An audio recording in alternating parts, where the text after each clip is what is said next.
لگتا ہے حضرت روانہ ہونے میں تقریباً ہو گئے ہیں انشاءاللہ 10-15 منٹ میں انشاءاللہ امید ہے کہ تشریف لے آئیں گے. ہم اپنے پروگرام کا باقاعدہ آغاز کرتے ہیں. اس سے پہلے میں دعوت دینا چاہوں گا مولانا حافظ قاری محمد صاحب کو کہ وہ قرآن کریم کی تلاوت سے ہمارے پروگرام کا آغاز کریں.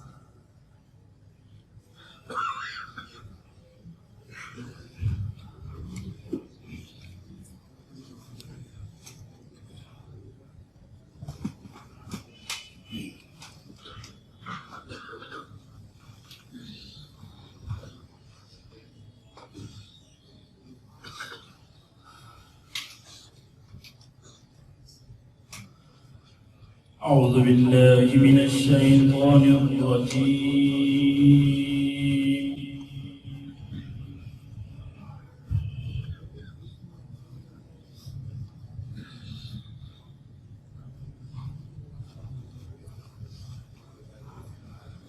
بسم الله الرحمن الرحيم.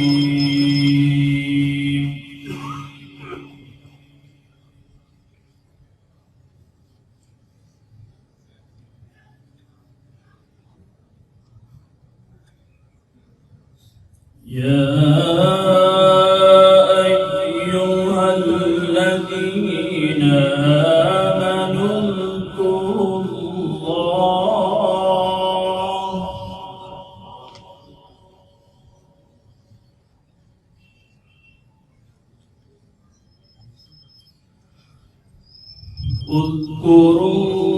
الله ذكرا كثيرا.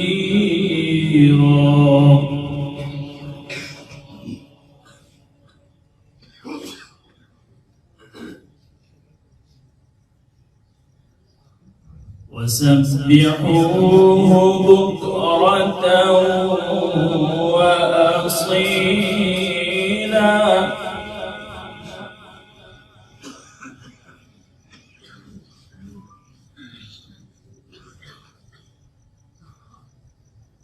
هو الذي يصلي عليكم وملائكته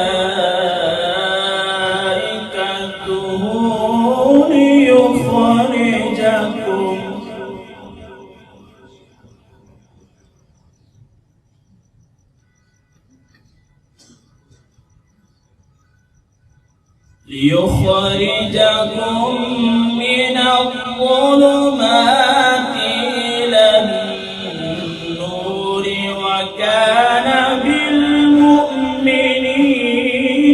رحيما.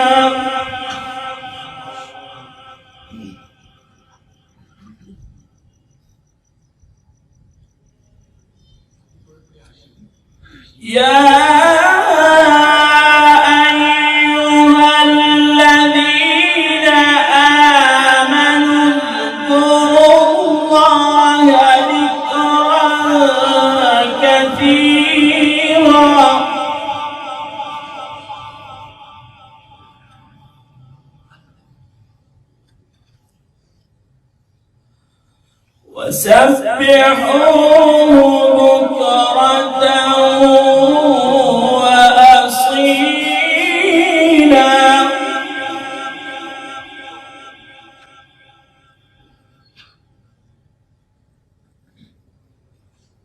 هو الذي يصلي عليكم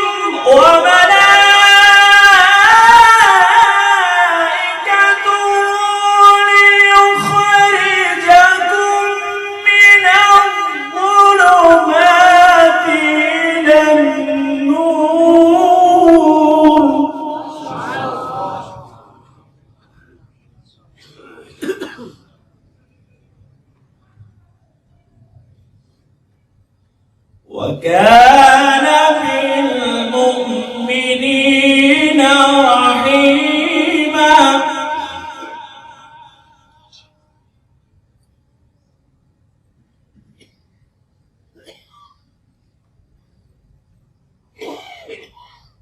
وكان بالمؤمنين بالمؤمنين رحيما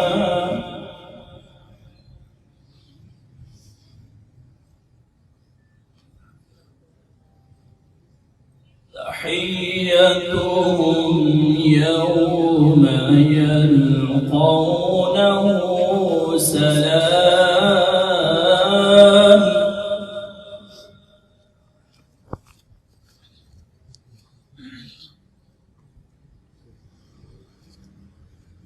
وأعد لهم أجرا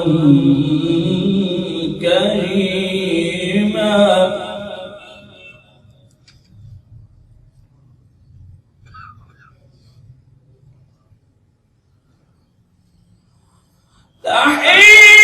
تحيتهم يوم يلقونه سلام وأعد لهم أجرا كريما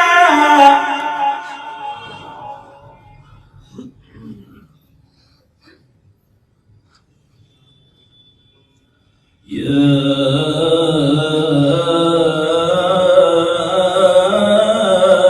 أيها النبي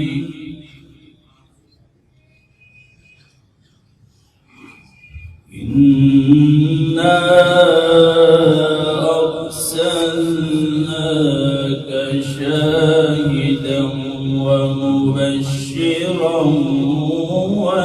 ونذيرا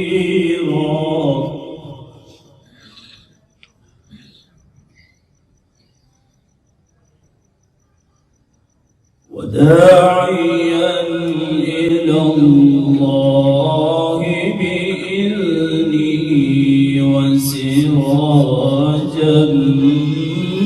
منيرا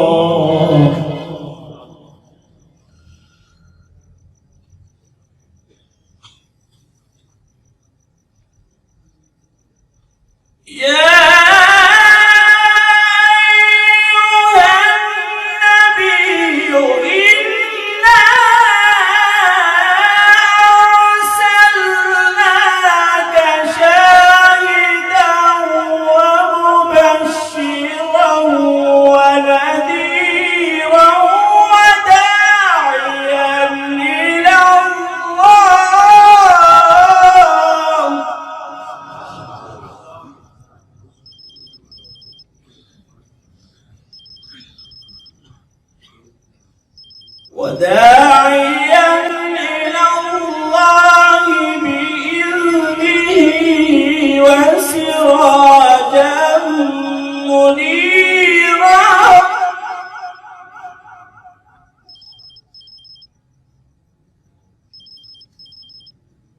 وبشر المؤمنين بأن لهم من الله فضلا كبيرا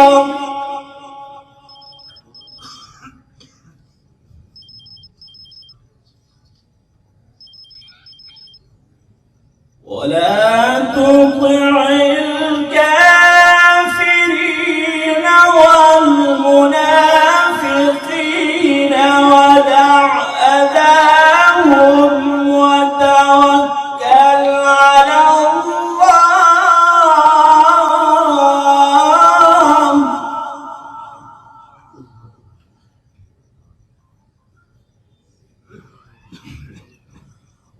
وتوكل على الله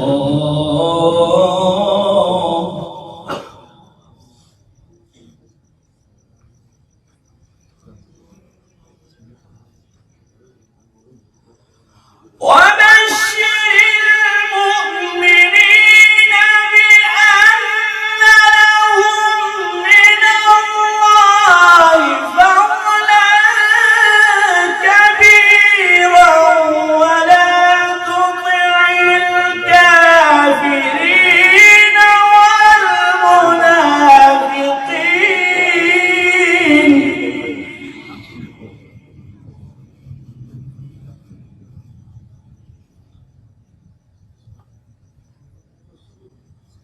والمنافقين ودع أذاهم وتوكل على الله.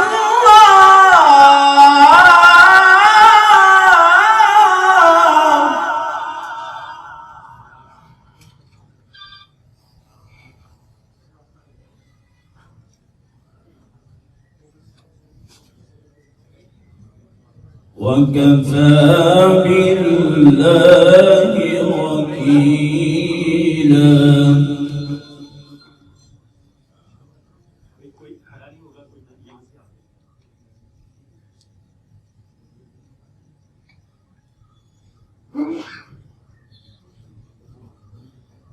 وبشر المؤمنين بأن لهم من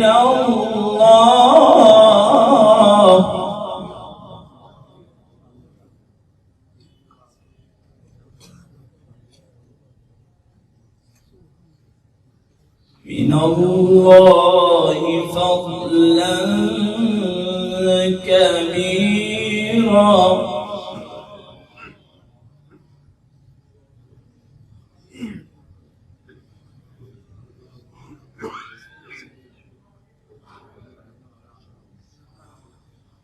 وداعيا إلى الله بإذنه وسراجا منيرا. وبشر المؤمنين بأن لهم من الله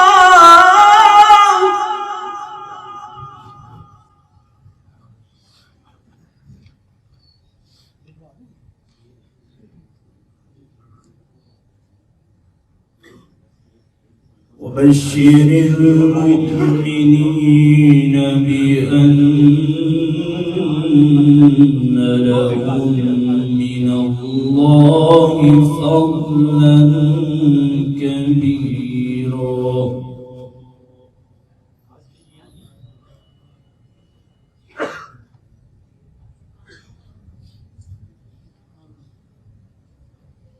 ولا تطع الكافرين والمنافقين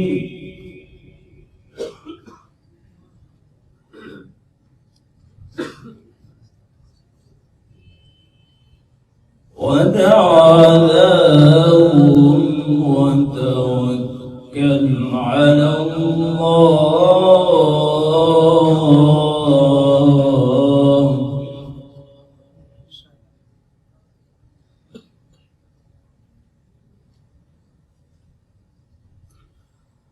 ولا تطع الكافرين والمنافقين ودع أذاهم وتوكل على الله وكفى بالله وكيلا. ما شاء الله.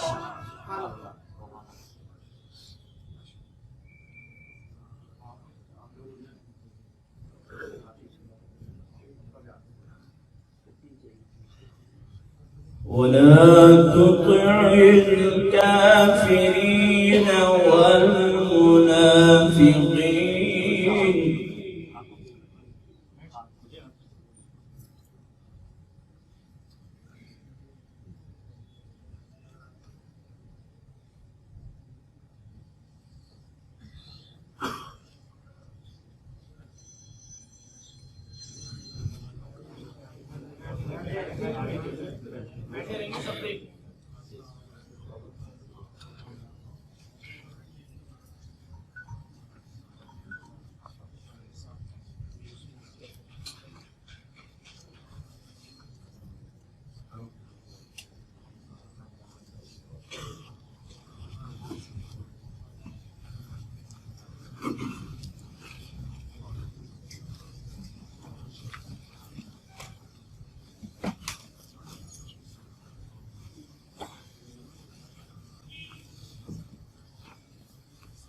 ولا تطع الكافرين والمنافقين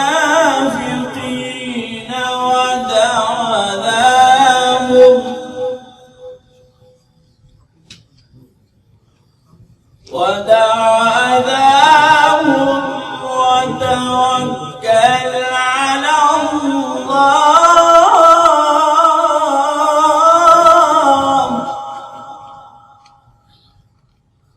ودع أذاهم وتوكل على الله وكفى بالله وكيلا. صدق الله العظيم.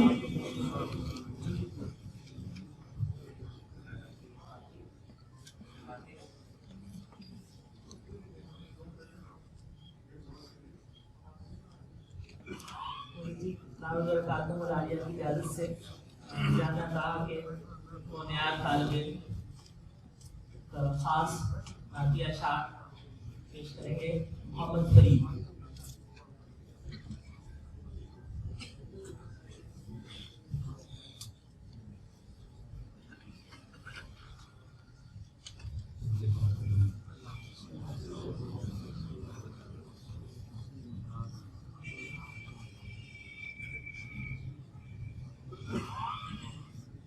اپنی نسبت سے میں کچھ نہیں ہو، اس کرم کی بدولت بڑا ہو. اپنی نسبت سے کچھ نہیں ہو، اس کرم کی بدولت بڑا ہو. ان کے قدموں سے اعزاز پا کر تاجداروں کی صف میں کھڑا ہو. اس کرم کو مگر کیا کہو گے، میرے مانا میں سب سے برا ہو. اس کرم کو مگر کیا کہو گے، میرے مانا میں سب سے برا ہو. میرے مانا میں سب سے برا ہو. جو گروہ کو سمیٹے ہوئے ہیں، ان کی در پہ میں بھی پڑا ہوں. جو گروہ کو سمیٹے ہوئے ان کے در پہ میں بھی پڑا ہوں. دیکھتا ہوں جب ان کی عطائیں، بھول جاتا ہوں اپنی خطائیں. دیکھتا ہوں جب ان کی عطائیں، بھول جاتا ہوں اپنی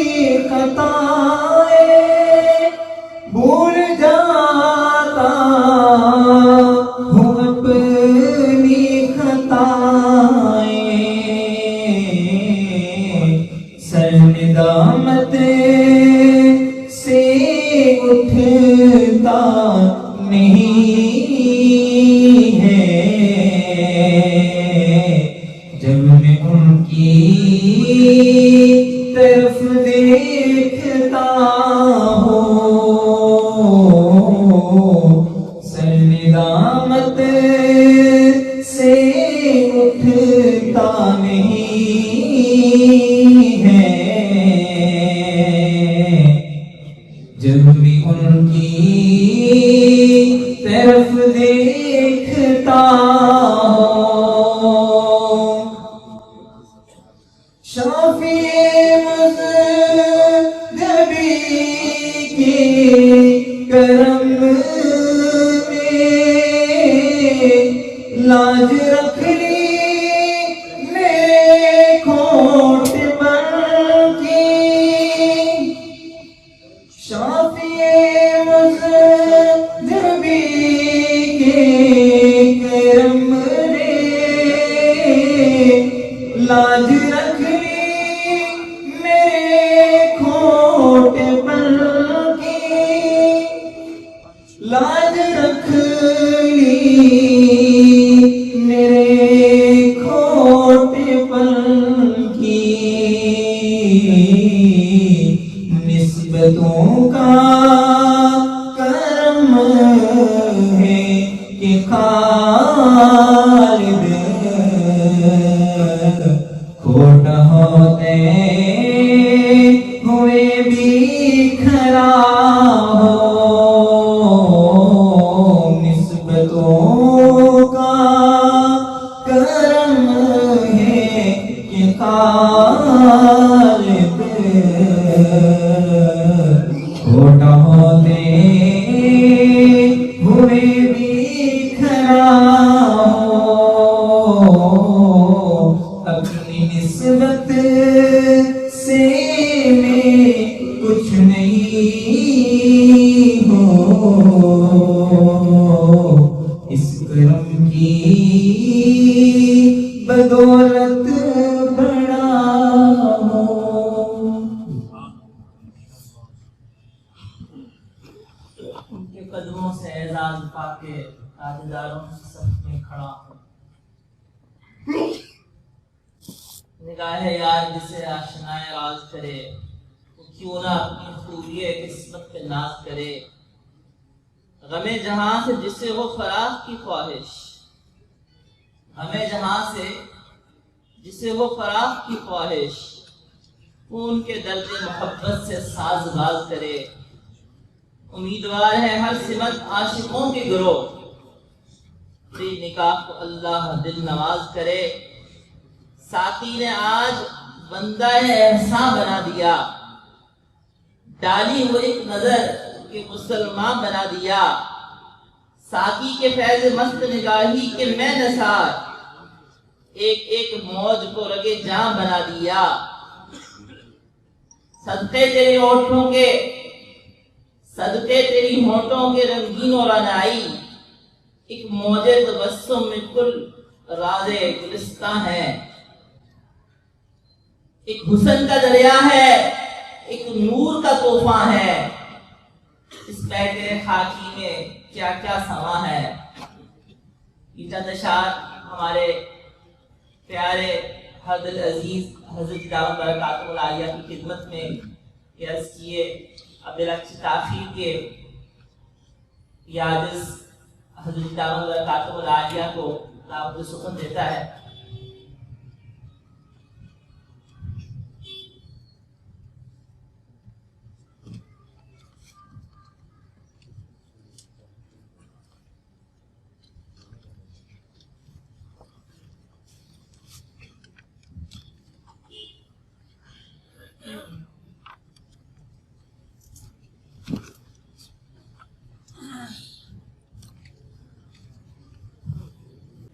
گزارش سے وقت گزارتے ہیں اللہ ان کو کہتے ہیں قولوا ربانیین تم بن جاؤ اللہ والے رب والے وجہ کیا ہے بما کنتم تعلمون الکتاب تم کتاب کو علم حاصل کرتے ہو اور کتاب کی تدریس کرتے ہو پڑھتے پڑھاتے ہو یہ ریزن ہے لہذا جب تم یہ کام کرتے ہو تو اب تم اللہ والے بن جاؤ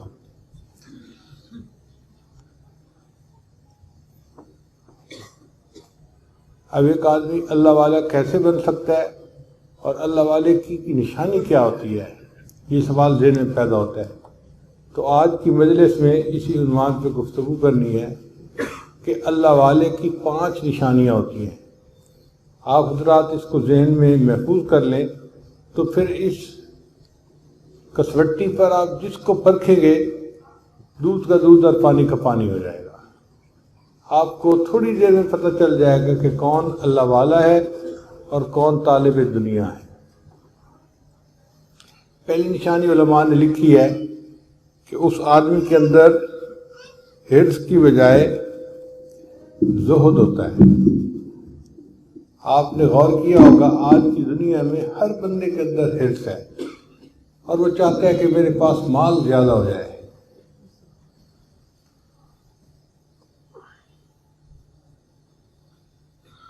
جس کے پاس سائیکل موٹر ہے وہ گاڑی کی تمنا رکھتا ہے، جس کے پاس چھوٹی گاڑی ہے وہ بڑی گاڑی کی تمنا، جس کے پاس ایک ہے وہ 2 گاڑیوں کی تمنا، جس کے پاس گھر ہے وہ فارم ہاؤس بنانے کی تمنا۔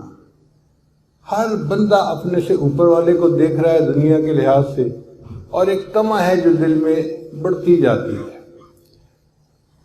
حدیث مبارکہ میں نبی اسلام نے ارشاد فرمایا 2 حریص ایسے ہیں کہ ان کا پیٹ نہیں بھرتا۔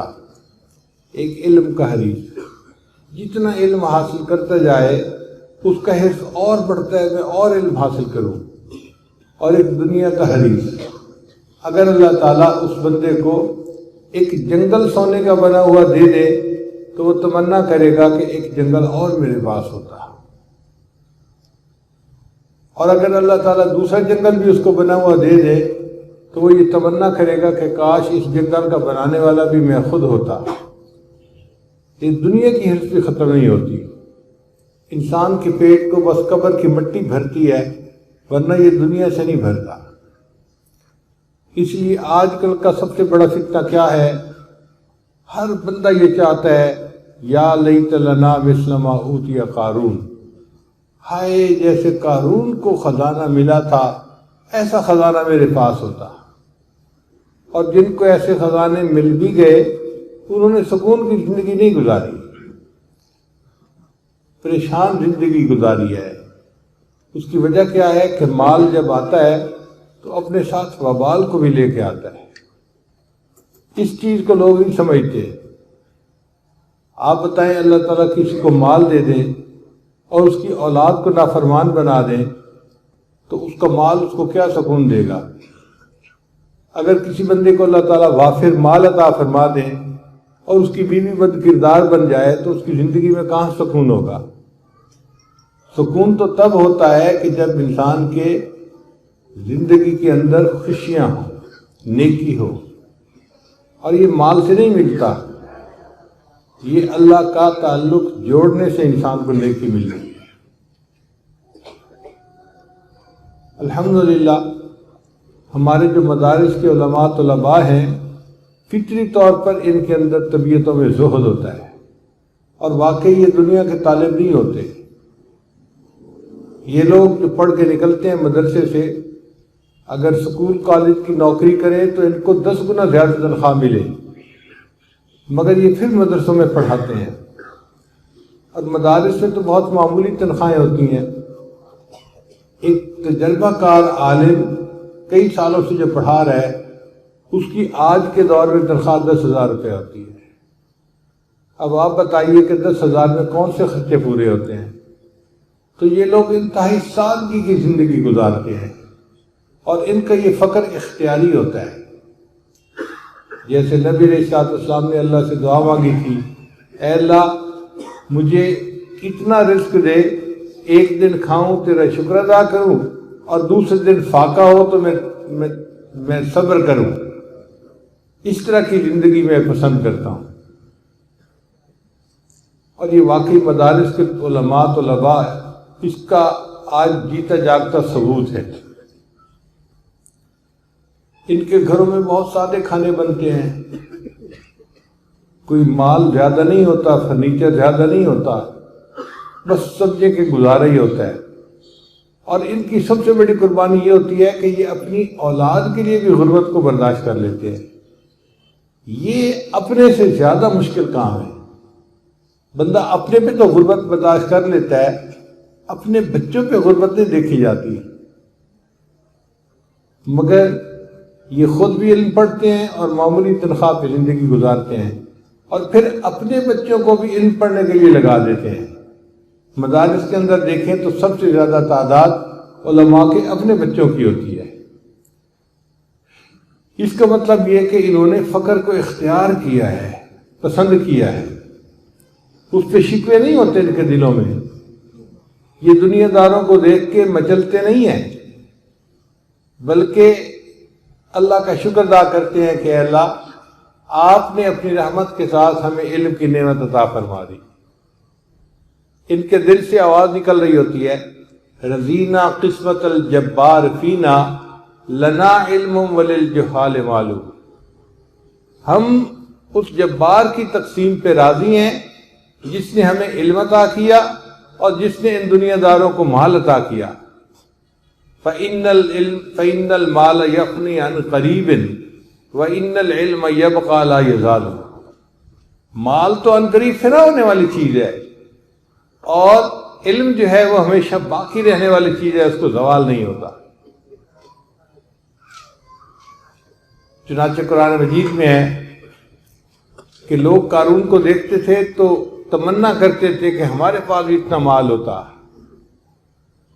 تو علماء جب یہ بات سنتے تھے نا، وہ کہتے تھے ویلکم، وہ تمہارا ناس ہو، ثواب اللہ خیر، جو اللہ کے پاس ہے وہ اس مال سے زیادہ بہتر ہے. اور آج کے دور میں بھی یہ علماء طلباء الحمدللہ زاہدانہ زندگی گزارتے ہیں. لباس بھی سادہ، کھانا پینا بھی سادہ، رہن سہن بھی سادہ. گھر میں سائیکل ہوتا ہے تو موٹر سائیکل نہیں ہوتا، موٹر سائیکل ہوتا ہے تو گاڑی نہیں ہوتی. اتنی معمولی زندگی گزار رہے ہوتے ہیں، اور اس کے بعد پھر ان کی زبان پہ شکر کے الفاظ دیکھے جاتے ہیں. وہ اللہ کا شکر ادا کر رہے ہوتے ہیں کہ اللہ آپ نے اتنے سال سے مدرسے میں خدمت کی مجھے توفیق عطا فرمائی. اور ان کو آفرز بھی آتی ہیں نوکریوں کی اور پیسوں کی، مگر وہ اس کی طرف آنکھ اٹھا کے نہیں دیکھتے، اس لیے کہ انہوں نے دین کو چنا ہوتا ہے اور اس فقر کو برداشت کیا ہوتا ہے، اور اسی فقر کے بدلے قیامت کے دن اللہ تعالیٰ ان کو اپنے مقرب بندوں میں شامل فرمائیں گے. نبی اسلام نے دعا مانگی، اللہم احینی مسکینہ، اے اللہ مجھے مسکنت کی زندگی عطا فرما، وامتنی مسکینہ، اور مجھے مسکنت کی موت عطا فرما، واشرنی فی زمرۃ المساکین، اور قیامت کے دن مسکینوں کے زمرے میں مجھے کھڑا فرما دینا.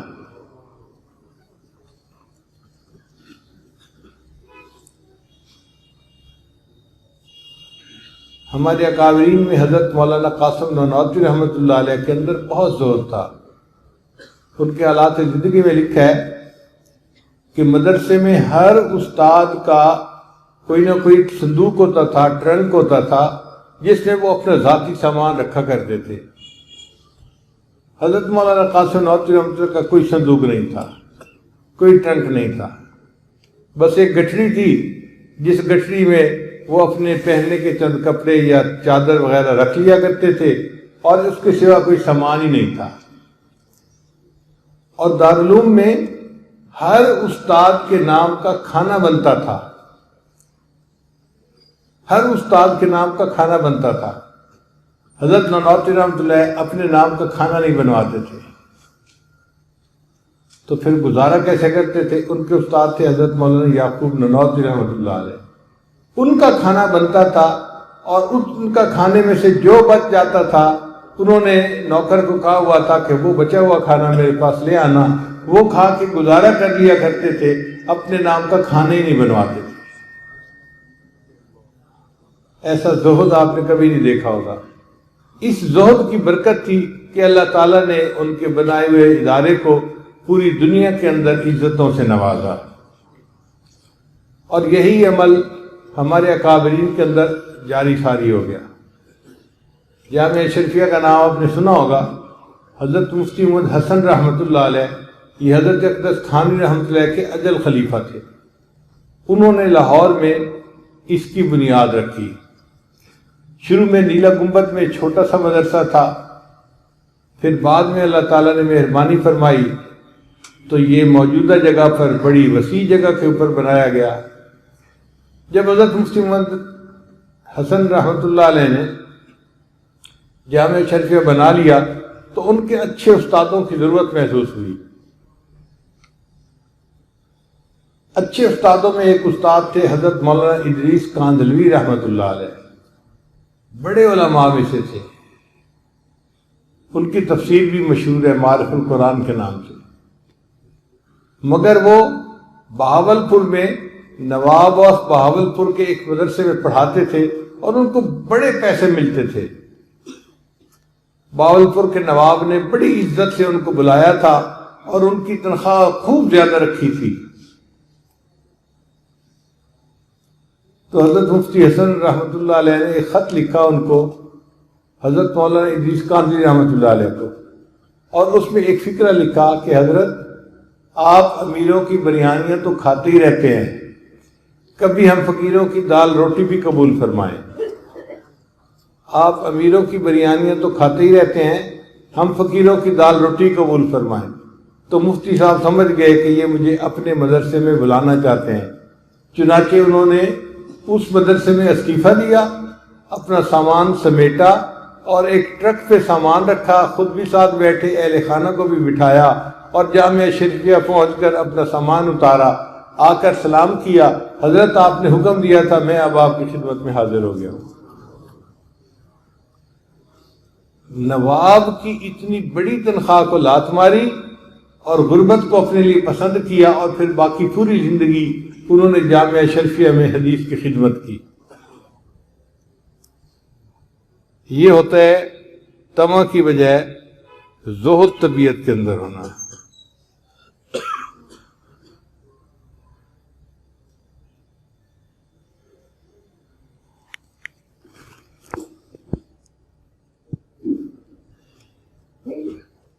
یہ دنیا کا مال بھی عجیب ہے، حلال ہا حساب و حرام ہا عذاب۔ اگر یہ مال حلال طریقے سے بھی ملے گا تو حساب تو دینا پڑے گا، اور اگر حرام طریقے سے آیا پھر تو اس کے ساتھ بدلے عذاب ہوگا انسان کو۔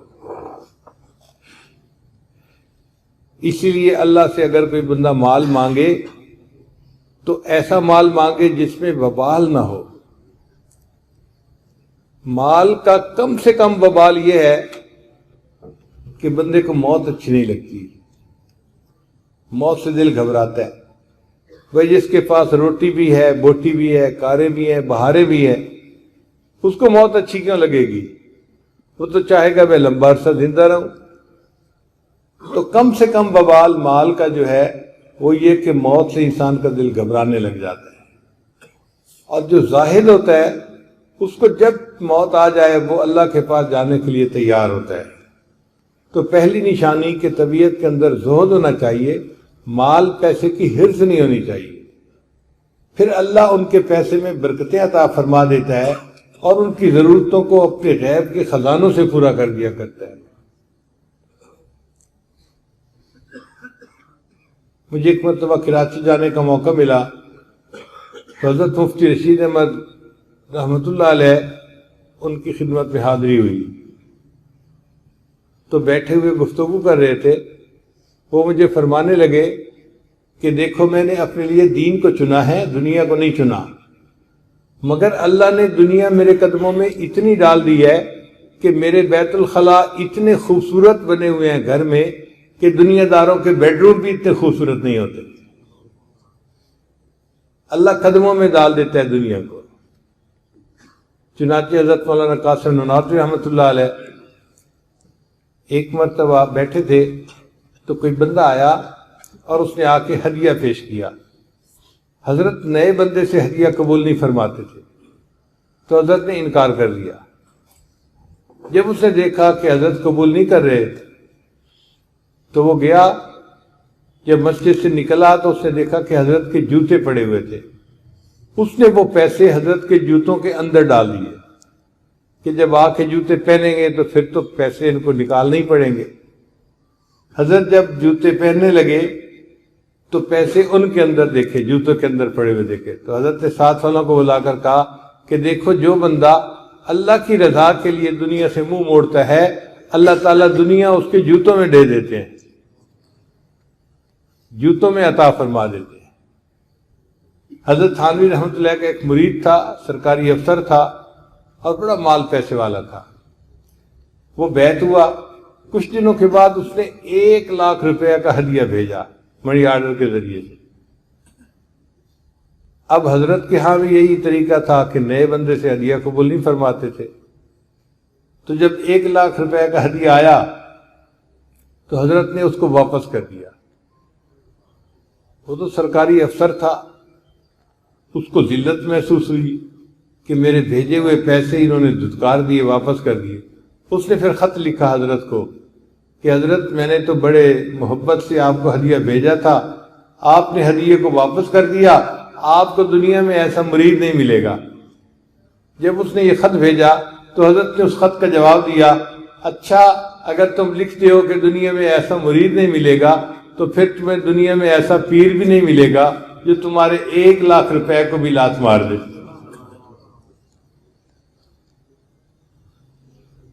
تو جو علماء ربانیین ہوتے ہیں ان کے اندر طمع کی بجائے زہد ہوتا ہے. جو اللہ نے ان کو دیا ہوتا ہے وہ اسی کے اوپر اکتفا کرتے ہیں، اپنی امیدوں کو، اپنی تمناؤں کو مختصر کرتے ہیں اور سادگی کی زندگی گزار کر اللہ تعالیٰ کے سامنے حاضر ہوتے ہیں. تو ان کا حساب بہت ہلکا پھلکا ہوتا ہے. نبی علیہ السلام نے ارشاد فرمایا، قیامت کے دن میری امت کے غرباء میری امت کے عمراء سے 500 سال پہلے جنت میں جائیں گے، اور قیامت کا ایک دن 50,000 سال دنیا کے اس کے برابر ہوگا. اب بتائیے جب ایک دن 50,000 سال کا ہوگا تو پھر 500 سال کے کتنے دن بنتے ہیں، اور دنیا کے کتنے سال بنیں گے؟ لاکھوں سال بنیں گے. اس کا مطلب یہ کہ غریب لوگ جنت میں لاکھوں سال پہلے چلے جائیں گے اور امیر لوگوں کو اس کے بعد جانا پڑے گا اور حساب دینا پڑے گا، اور حساب دیتے ہوئے بندے کو مشکل میں وقت گزرے گا. تو پہلی نشانی کہ حرص کی بجائے طبیعت کے اندر زہد ہوتا ہے. پھر دوسری نشانی کہ عداوت کی بجائے ان کے اندر ہمدردی ہوتی ہے. بعض طبیعتیں ایسی ہوتی ہیں کہ دوسروں کے ساتھ محبت سے پیش نہیں آتے، ذرا سی بات پہ ناراض ہو جاتے ہیں، چھوٹی چھوٹی بات پہ دشمنی کر لیتے ہیں. مگر جو عالم ربانی ہوگا اس کے اندر ہمدردی ہوگی، اس کے اندر محبت ہوگی، اس کے اندر پیار ہوگا. کتابوں میں لکھا ہے کہ آج کے دور میں ہمدردی 60% دنیا سے گھٹ گئی ہے.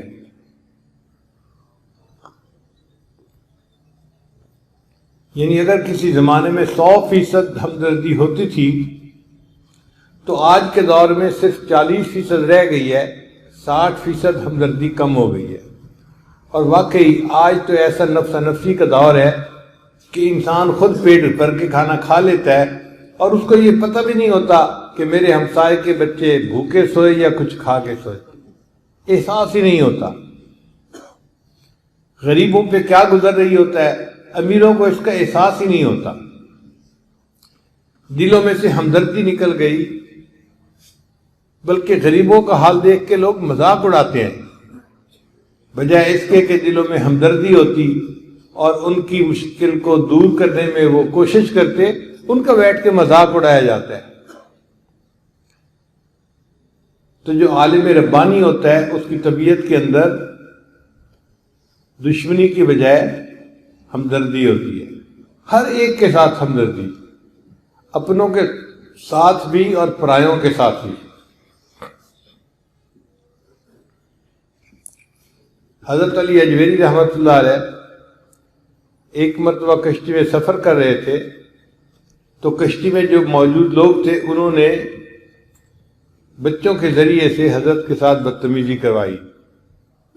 کوئی سر کے اوپر تھپڑ لگاتا تھا، کوئی ہاتھ لگاتا تھا، اور ساری کشتی والے ہنسنے رہ جاتے. جب انہوں نے طوفان بدتمیزی برپا کیا تو اللہ تعالیٰ نے ان کی طرف الہام فرمایا کہ علی اجویری یہ لوگ آپ کے ساتھ اتنی بدتمیزی کر رہے ہیں اور آپ صبر کر کے چپ کر کے بیٹھے ہوئے ہیں، اگر تو دعا کرے تو میں اس کشتی کو الٹ دوں۔ مقصد یہ کہ یہ سب ڈوب جائیں سمندر دریا میں۔ جب یہ الہام ہوا تو حضرت علی اجویری رحمۃ اللہ نے فوراً دعا کے لیے ہاتھ اٹھائے، یا اللہ اگر آپ الٹنا ہی چاہتے ہیں تو کشتی کو الٹنے کے بجائے ان سب سواریوں کے دلوں کی کشتی کو الٹ دیجیے۔ دعا قبول ہوئی۔ کہتے ہیں کہ اس کشتی میں جتنے سوار تھے مرد اور عورت، اللہ نے موت سے پہلے ان سب کو ولایت کا مقام عطا فرما دیا۔ تو وہ دشمنی نہیں پالتے، ہمدردی پالتے ہیں۔ اور یہ نبی علیہ السلام کی عادت مبارکہ تھی، جو آسی کو کملی میں اپنی چھپا لے، تو دشمن کو بھی زخم کھا کر دعا دے، اسے اور کیا نام دے گا زمانہ، وہ رحمت نہیں ہے تو پھر اور کیا ہے۔ جب میرے آقا صلی اللہ علیہ وسلم کے اندر اتنی رحمت تھی اور رحمت للعالمین تھی، تو اسی کا پرتاؤ ان کے ورثاء علماء پر بھی پڑتا ہے اور ان کی طبیعتوں کے اندر بھی ہمدردی ہوتی ہے۔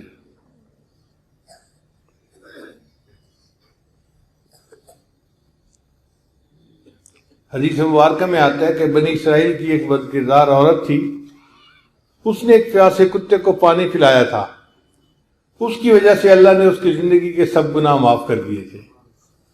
اب اگر پیاسے کتے کو پانی پلانے پر ایک بدکردار عورت کے سب گناہ معاف ہو سکتے ہیں، تو سوچئے جو کسی پیاسے انسان کو پانی پلائے گا پھر اس پر اللہ تعالیٰ کی کتنی رحمتیں ہوں گی۔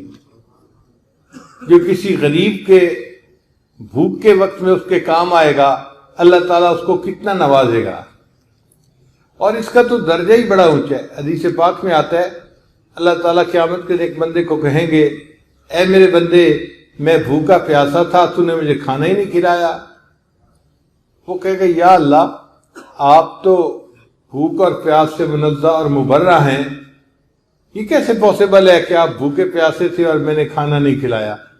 اللہ فرمائیں گے فلاں موقع پر تیرا پڑوسی بھوکا پیاسا تھا، اگر تو اپنے پڑوسی کو کھانا کھلاتا ایسے ہی ہوتا جیسے تو نے مجھے کھانا کھلایا ہوتا، اگر پیاسے کو پانی پلاتا ایسے ہی ہوتا جیسے تو نے مجھے پانی پلایا ہوتا۔ اس دن پتہ چلے گا کہ کسی کی ضرورت کے وقت میں مدد کرنا اللہ کے ہاں کیا مرتبہ رکھتا ہے۔ اس سے اونچا تصور نہیں پیش کیا جا سکتا کسی حاجت مند کی حاجت کو پورا کرنے کا، کہ اللہ فرمائے کہ میں بھوکا تھا، میں پیاسا تھا، اگر تو غریب کو کھلاتا پلاتا ایسے ہی ہوتا جیسے تو نے مجھے کھلایا پلایا ہوتا۔ تو پہلی نشانی کہ ان کی طبیعت میں تواں کی بجائے زہد ہوتا ہے، اور دوسرا ان کے اندر عداوت کی بجائے ہمدردی ہوتی ہے، اور تیسری چیز ان کے اندر تکبر کی بجائے تواضع ہوتی ہے۔ عجب نہیں ہوتا، میں نہیں ہوتی، بلکہ مٹے ہوئے ہوتے ہیں ان کے اندر۔ اللہ کو بہت پسند کے لیے تواضع اختیار کرتے ہیں، اللہ اس کو بلندی عطا فرما دیتا ہے۔ اس لیے یہ علماء حضرات تواضع اختیار کرتے ہیں، اور اس کی وجہ سے اللہ تعالیٰ ان کو دنیا میں عزتیں دیتا ہے، مقام عطا فرما دیتا ہے۔ تواضع کا طریقہ سیکھ لو لوگو سراہی سے، تواضع کا طریقہ سیکھ لو لوگو سراہی سے، کہ جاری فیض بھی ہے اور جھکی جاتی ہے گردن بھی۔ سراہی سے پانی نکل رہا ہوتا ہے اور اس کی گردن اور جھک رہی ہوتی ہے، اور پانی نکلتا ہے گردن اور جھک جاتی ہے، جتنی گردن جھکتی ہے اتنا زیادہ پانی اس سے نکلتا ہے۔ تواضع کا طریقہ سیکھ لو لوگو سراہی سے، کہ جاری فیض بھی ہے اور جھکی جاتی ہے گردن بھی۔ جو اہل وصف ہوتے ہیں ہمیشہ جھک کے رہتے ہیں، جو اہل وصف ہوتے ہیں ہمیشہ جھک کے رہتے ہیں، سراہی سرنگوں ہو کر بھرا کرتی ہے پیمانہ۔ سراہی جب تک جھکے گی نہیں تو گلاس میں پانی نہیں بھر سکتی۔ تو علماء کے اندر پھر تواضع ہوتی ہے، اس لیے ان کا علمی فیض آگے ان کے شاگردوں میں منتقل ہوتا ہے۔ حضرت مولانا قاسم نانوتوی رحمۃ اللہ کے اندر بہت زیادہ تواضع تھی. چنانچہ ایک مرتبہ حضرت کو بلایا گیا ایک شہر میں جہاں مختلف مذاہب کے علماء نے آنا تھا اور ہر مذہب کے عالم نے اپنے مذہب کی حقانیت کو پیش کرنا تھا. تو علماء نے کہا کہ حضرت اسلام کی حقانیت کو پیش کرنے کے لیے آپ ہمیں سب سے زیادہ موزوں نظر آتے ہیں، آپ تشریف لائیے. حضرت نے کہہ دیا ٹھیک ہے، میں مناظرے سے ایک دن پہلے وہاں پہنچ جاؤں گا. وہ لوگ مطمئن ہو کر چلے گئے. تو اب جب سفر کرنے کا وقت آیا تو حضرت نانوتوی رحمۃ اللہ نے سوچا کہ مجھے اپنے ساتھ کوئی خادم لینے کی کیا ضرورت ہے، میں اکیلا پیدل سفر کرتا ہوں اور وہاں پہنچ جاؤں گا. نہیں، میں اکیلا ٹرین پہ سفر کرتا ہوں اور میں وہاں پہنچ جاؤں گا. چنانچہ حضرت نانوتوی ٹرین پر بیٹھے اور اس شہر کی طرف جانے لگے. شاہ جہان پور اس شہر کا نام تھا. جب شاہ جہان پور سے ایک دو اسٹیشن پہلے کا وقت آیا نا تو حضرت کے دل میں خیال آیا کہ میں نے مقامی لوگوں کو اپنے آنے کا شیڈول بتا دیا ہوا ہے، ایسا نہ ہو کہ وہ اسٹیشن پر میرا استقبال کرنے کے لیے آ جائیں اور میں تو استقبال کے قابل نہیں ہوں، لہذا مجھے ٹرین کے ذریعے سے نہیں جانا. چنانچہ حضرت شاہ جہان پور سے ایک اسٹیشن پہلے گاڑی سے اتر گئے. سوچا کہ درمیان میں 10 کلومیٹر کا فاصلہ ہے تو یہ میں پیدل سفر کر لوں گا. اب جب پیدل چلنے لگے تو راستے میں ایک نہر آتی تھی بڑی. تو حضرت کا پاجامہ تھا، حضرت نے پاجامہ اتار کر تہبند باندھ لی اور دریا کو عبور کیا. پھر آگے گزر کر حضرت نے تہبند کو پھیلا دیا تاکہ یہ خشک ہو جائے. پھر سوچا کہ خشک ہونے میں تو بہت ٹائم لگے گا تو میرا وقت برباد ہوگا، کیوں نہ ہو میں چلتا ہوں. چنانچہ حضرت کے پاس ایک لاٹھی تھی، عصا تھا. حضرت نے اس کو اپنے کندھے پہ یوں رکھ لیا اور جو لاٹھی کا حصہ بڑا ہوا تھا اس کے اوپر چادر لٹکا دی.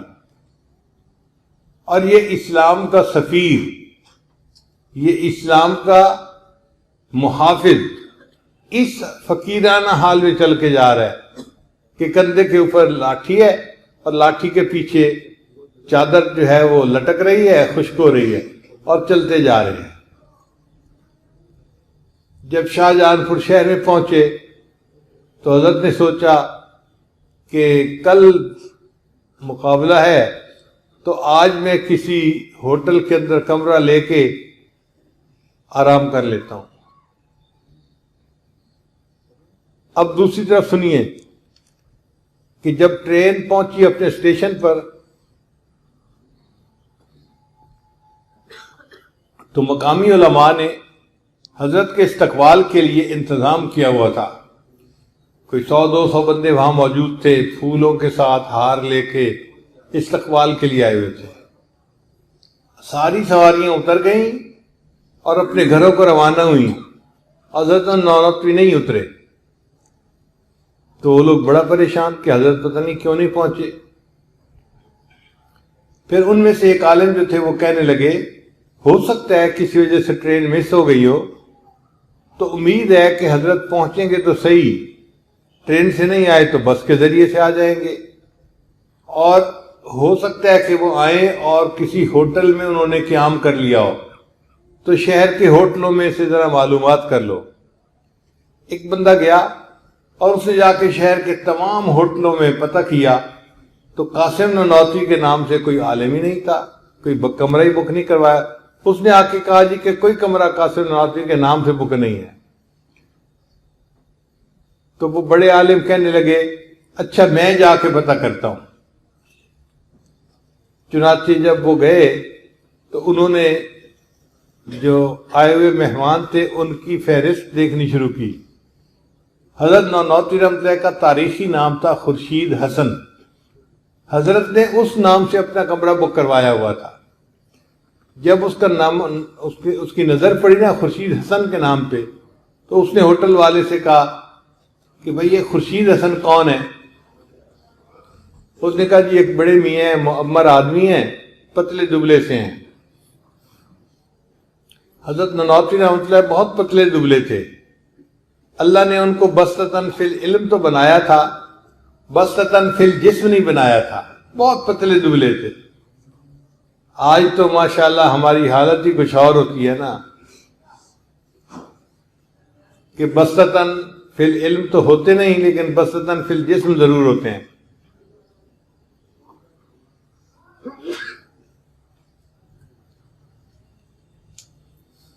بلکہ جیسے متن کے اوپر حاشیہ لکھا ہوا ہوتا ہے نا، ایسے ہمارے جسم کے اوپر چل بھی لٹک رہی ہوتی ہے۔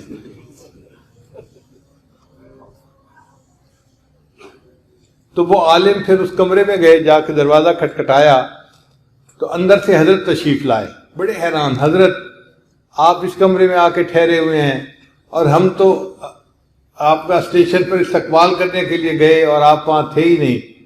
حضرت نے فرمایا میں اس لیے اسٹیشن پہ نہیں آیا کہ میں تو استقبال کے قابل ہی نہیں ہوں، آپ میرا کیوں استقبال کرتے ہیں؟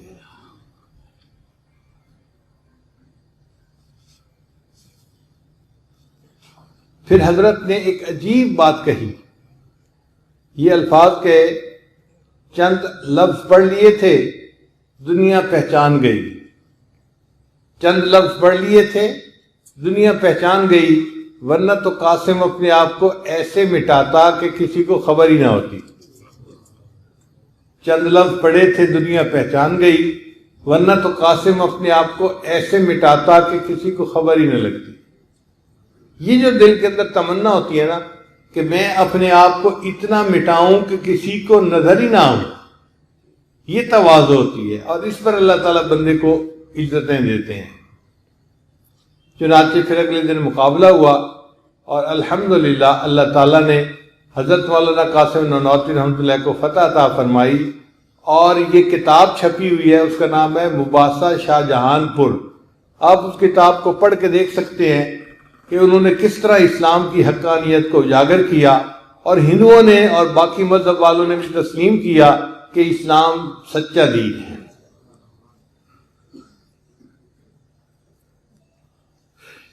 تین باتیں ہیں، طمع کی بجائے زہد کا ہونا، عداوت کی بجائے ہمدردی کا ہونا، اور تکبر کی بجائے تواضع کا ہونا۔ یہی تواضع ہمارے سارے مشائخ کے اندر تھی، سارے علماء کے اندر تھی۔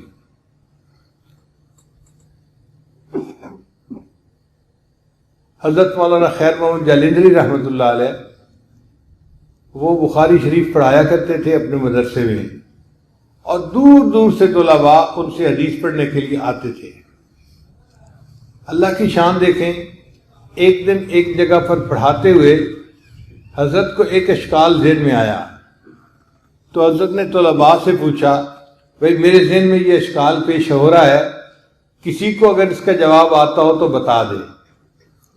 ہم ہوتے تو ہم گولی کر جاتے، کسی کو کیوں پتہ چلے کہ ہمیں اس بات کا نہیں پتا، مگر وہ لوگ سچے تھے، جو دل میں ہوتا تھا وہی زبان پہ ہوتا تھا۔ جب حضرت نے پوچھا تو طلباء نے کہا کہ نہیں حضرت ہمیں تو نہیں پتا اس اشکال کا کیا جواب ہے۔ تو حضرت نے پھر اپنے ایک شاگرد کا نام لیا جو قابل تھے، حضرت سے پڑھے ہوئے تھے، اور اسی مدرسے میں وہ استاد لگے ہوئے تھے، تو وہ دوسرے کمرے جماعت میں طلباء کو پڑھا رہے تھے۔ حضرت کہنے لگے اچھا میں جاتا ہوں، میں ان سے پوچھ کے آتا ہوں، ہو سکتا ہے ان کو اس اشکال کا جواب آتا ہو۔ یعنی اپنے شاگرد سے پوچھنے کے لیے جانے لگے، بخاری شریف اٹھائی اور چل پڑے۔ اب کلاس کا ایک بچہ بھاگا گیا اور اس سے جا کے ان کو بتا دیا کہ حضرت آپ کے پاس آ رہے ہیں، کوئی اشکال کا جواب انہوں نے پوچھنا ہے۔ تو انہوں نے اپنا درس موقوف کیا اور وہ اپنی کلاس سے نکل کر باہر انتظار میں کھڑے ہو گئے۔ حضرت تشریف لائے تو برآمدے میں ملاقات ہوئی۔ حضرت نے فرمایا مولانا یہ دیکھو ایک اشکال پیش آ رہا ہے، اس کا کیا جواب ہے؟ اور ان کو اس اشکال کے جواب کا پتہ تھا۔ اب یہ اچھا موقع تھا استاد کے سامنے اپنی علمیت جگانے کا یا لوگوں کے سامنے اپنی علمیت کا ثبوت دینے کا. لیکن جب حضرت نے پوچھا کہ اس اشکال کا کیا جواب ہے تو ان کے اندر بھی تواضع تھی، وہ بھی بہت ہی مٹے ہوئے تھے. انہوں نے آگے سے کہا کہ حضرت جب میں آپ کے پاس پڑھتا تھا اس مقام پر پہنچ کر آپ نے اس کو ایسے حل کیا تھا اور اس کے بعد آگے جواب بتا دیا. جب میں آپ کے پاس پڑھتا تھا اس وقت اس مقام کو آپ نے ایسے حل فرمایا تھا، یہ کہہ کر اس کا جواب بتا دیا. یوں جب بندہ مٹا ہوا ہوتا ہے تو پھر اللہ تعالیٰ کی رحمت اس کے ساتھ ہوتی ہے. اس لیے شاعر نے کہا مینو منج فقیرہ تے نکی کر کے کٹ، چھوٹی چھوٹی کوٹ دے. مینو منج فقیرہ تے نکی کر کے کٹ تے کھلے خزانے رب دے جیویں چاہیں لٹ. اللہ کے خزانوں کے دروازے کھلے ہیں، جب تم میں کو مٹا لو گے تو پھر اللہ تعالیٰ تمہیں اپنے خزانے لوٹنے کی اجازت عطا فرما دیں گے.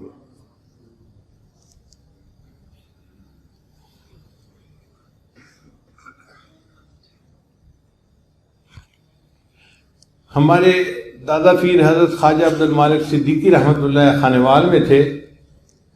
ان پر ایک دور بڑی غربت کا گزرا، پھر بعد میں اللہ تعالیٰ نے آسانی کر دی، مدری دور آ گیا.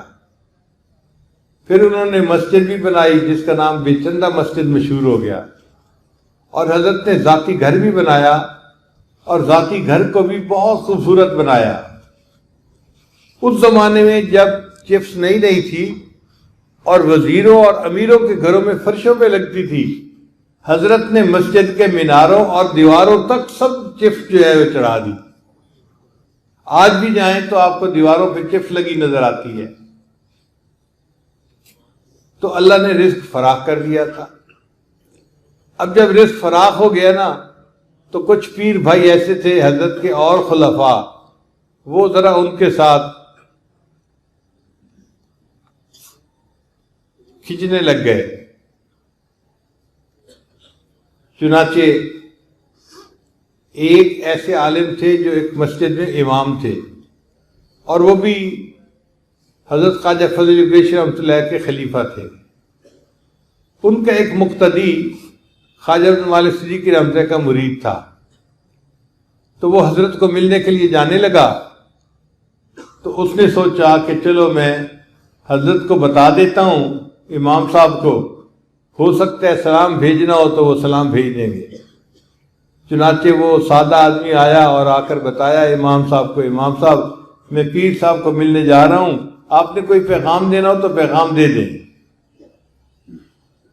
تو انہوں نے کہا کہ اپنے پیر صاحب کو جا کر یہ کہنا کہ دنیا اور آخرت دو سوکنے ہیں، دو بہنیں ہیں، ایک نکاح میں آتی ہے تو دوسری روٹ جاتی ہے، حرام ہو جاتی ہے.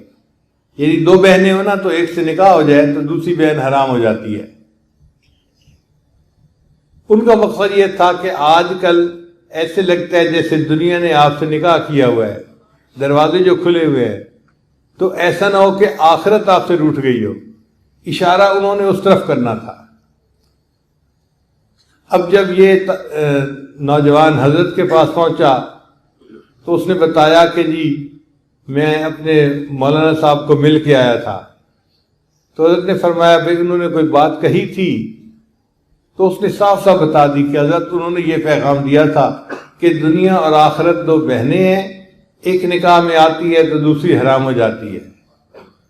اب حضرت نے جب یہ الفاظ سنے تو خاموش ہو گئے، سر جھکا لیا اور آنکھوں میں سے آنسو. بہت دیر روتے رہے، اتنی دیر روتے رہے کہ وہ بندہ دل میں سوچنے لگا کاش میں نے یہ بات نقل ہی نہ کی ہوتی، میں نے اپنے شیخ کو اتنی ایذا پہنچا دی.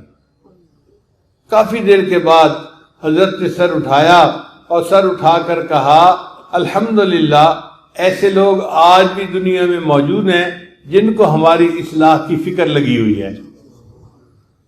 ہم ہوتے تو ہم کہتے یہ ہم سے حسد کرنے والے لوگ ہیں، ان کو جو ہے وہ ہضم نہیں ہوتا، اللہ نے ہم پر اگر بہار بھیجی ہے تو ان کو کیا تکلیف ہوتی ہے، کیوں یہ جو ہے تڑپتے ہیں اور باتیں کرتے ہیں، ہم پتہ نہیں کیا کیا بات کرتے۔ حضرت نے یہ بات کی کہ الحمدللہ دنیا میں ایسے لوگ ابھی بھی موجود ہیں جن کو ہماری اصلاح کی فکر لگی ہوئی ہے۔ یہ تواضع ہوتی ہے۔ تو 3 باتیں بتائیں کہ طمع کی بجائے زہد، عداوت کی بجائے ہمدردی، اور تکبر کی بجائے تواضع۔ پھر چوتھی نشانی کہ ریا کی بجائے اخلاص۔ چنانچہ یہ حضرات جو کام بھی کرتے ہیں اللہ کی رضا کے لیے کرتے ہیں، دکھاوا ان کے اندر نہیں ہوتا۔ حضرت مولانا فضل الرحیم دعوت برکاتم کے ساتھ ایک جگہ میری ملاقات ہوئی تو مولانا فرمانے لگے کہ حضرت میں آپ کو اپنے والد صاحب کا واقعہ سناؤں۔ میں نے کہا ضرور سنائیں۔ تو فرمانے لگے کہ میں چھوٹا بچہ تھا، جامعہ اشرفیہ بنا، مگر اس میں کچھ استاد ایسے تھے کہ جن کا ذہن ذرا سیاست کی طرف تھا، تو ان کی سیٹنگ نہیں ہو رہی تھی۔ یہ حضرات ذکر و سلوک کی طرف زیادہ توجہ دینے والے تھے، اور وہ سیاست اور ووٹ اور اسلامی نظام اور اس طرف زیادہ توجہ دینے والے تھے۔ اب ایک موقع ایسا آیا کہ ان استادوں نے مدرسے میں استعفیٰ دے دیا، اور پھر اسی گلی میں دروازے کے بالکل سامنے دروازے والا جو مکان تھا نا، اس کو کرائے پر لے کر اس کو جامعہ مدنیہ بنا دیا۔ آج تو جامعہ مدنیہ رائے گنج روڈ پہ ایک بڑی جگہ پہ بنا ہوا ہے نا، لیکن ابتدا اس طرح سے ہوئی تھی۔ یہ جامعہ شرفی ہے اور اس کے دروازے کے بالکل سامنے دروازہ، اور اس میں انہوں نے جامعہ مدنیہ کی ابتدا کر دی۔ تو مولانا فضل الرحیم دعوت برکاتہ فرمانے لگے کہ مجھے بڑا غصہ طبیعت میں ابا جان کے پاس آیا اور میں نے کہا ابا جان دیکھو ان لوگوں نے کیا حرکت کی، اگر مدرسہ بنانا ہی تھا تو لاہور اتنا بڑا شہر ہے، جا کر کہیں اور بنا لیتے، اسی گلی میں ہمارے ادارے کے دروازے کے سامنے ادارہ بنانا یہ کہاں کا انصاف ہے۔ جب میں نے یہ بات کہی تو ابا جی نے پوچھا بیٹے کہاں جا رہے تھے، کوئی کام کرنے جا رہے تھے؟ میں نے کہا امی نے یہ کہا تھا کہ یہ کر کے آؤ۔ تو حضرت فرمانے لگے اچھا یہ کام کر کے آؤ، پھر میں تمہیں اخلاص کے بارے میں بتاتا ہوں۔ تو میں جلدی کام سمیٹ کے ابا جی کے پاس گیا، ابا جی آپ بتائیں۔ تو حضرت مفتی حسن رحمۃ اللہ نے فرمایا بیٹے اگر تم نے سر پر بوجھ زیادہ اٹھایا ہوا ہے کہ تم سے وہ بوجھ اٹھ ہی نہیں رہا، کمر ٹوٹی جا رہی ہے، اور ایسے وقت میں کوئی دوسرا بندہ آ جائے اور وہ آپ کو کہے کہ بھائی اپنا آدھا بوجھ میرے سر پہ رکھ دو، میں اسے منزل تک پہنچانے میں مدد کر دیتا ہوں، اب بتاؤ وہ تمہارا دشمن ہوگا یا تمہارا دوست ہوگا؟ فرماتے ہیں کہ میں نے عرض کیا ابا جی وہ تو میرا دوست ہی ہوگا جو میرے بوجھ کو تقسیم کر کے اس کو منزل تک پہنچا دے۔ تو ابا جی نے فرمایا دیکھو بیٹا اب تک اس شہر میں ایک ہی مدرسہ تھا جامعہ اشرفیہ کے نام سے، پورے شہر کی مسئولیت کا بوجھ ہمارے سر پہ تھا، اب دوسرا مدرسہ بن گیا تو 2 مدرسے ہو گئے تو مسئولیت کا بوجھ آدھا آدھا تقسیم ہو گیا، اب جو ہمارے بوجھ کو تقسیم کر لے بتاؤ وہ ہمارے دوست ہیں یا ہمارے دشمن ہیں؟ اس طرح انہوں نے میرے ذہن سے جو خلجان تھا اس کو نکال دیا اور مجھے درس دے دیا کہ اخلاص کے ساتھ بندہ جب کام کرتا ہے تو پھر اس کو دنیا کی ان چیزوں سے کوئی فرق نہیں پڑتا۔ تو ریاکاری کی بجائے ایسے بندوں کے اندر اخلاص ہوتا ہے۔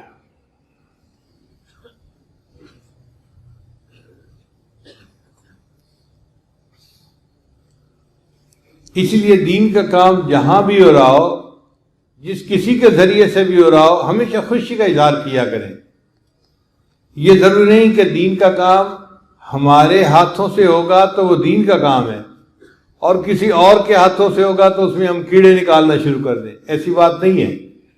دین کا کام جو بھی کر رہا ہے، جہاں بھی کر رہا ہے، ہمارے دل میں خوشی ہونی چاہیے کہ اللہ نے قبول فرمایا اس بندے کو اور اس سے اللہ نے دین کا کام لے لیا.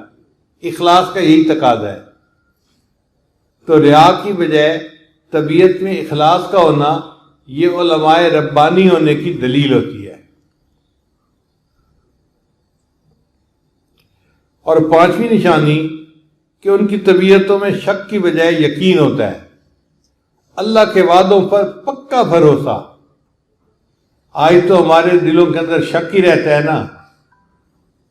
اللہ کے حبیب سے نے فرمایا کہ جو بندہ اللہ کے راستے میں خرچ کرتا ہے اللہ تعالیٰ اس کے مال میں برکت عطا فرما دیتے ہیں.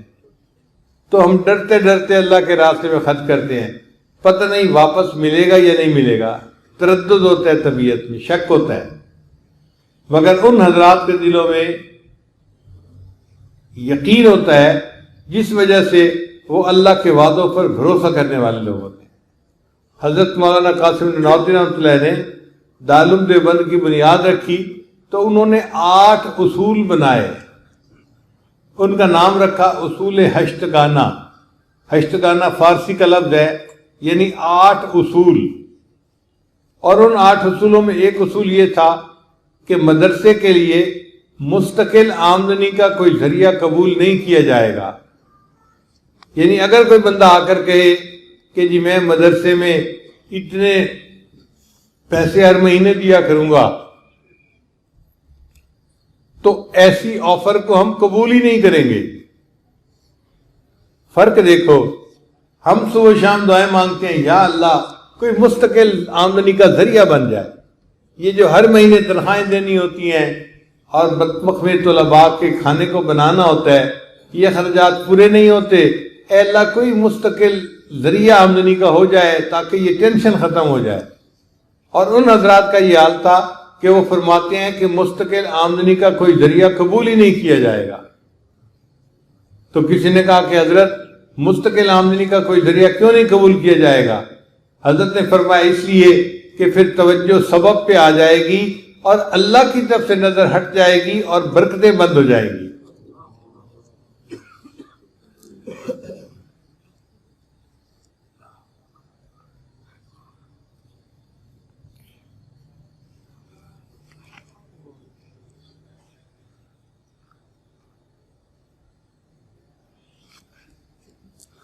یہی یقین حضرت موسیٰ علیہ السلام کی والدہ میں تھا.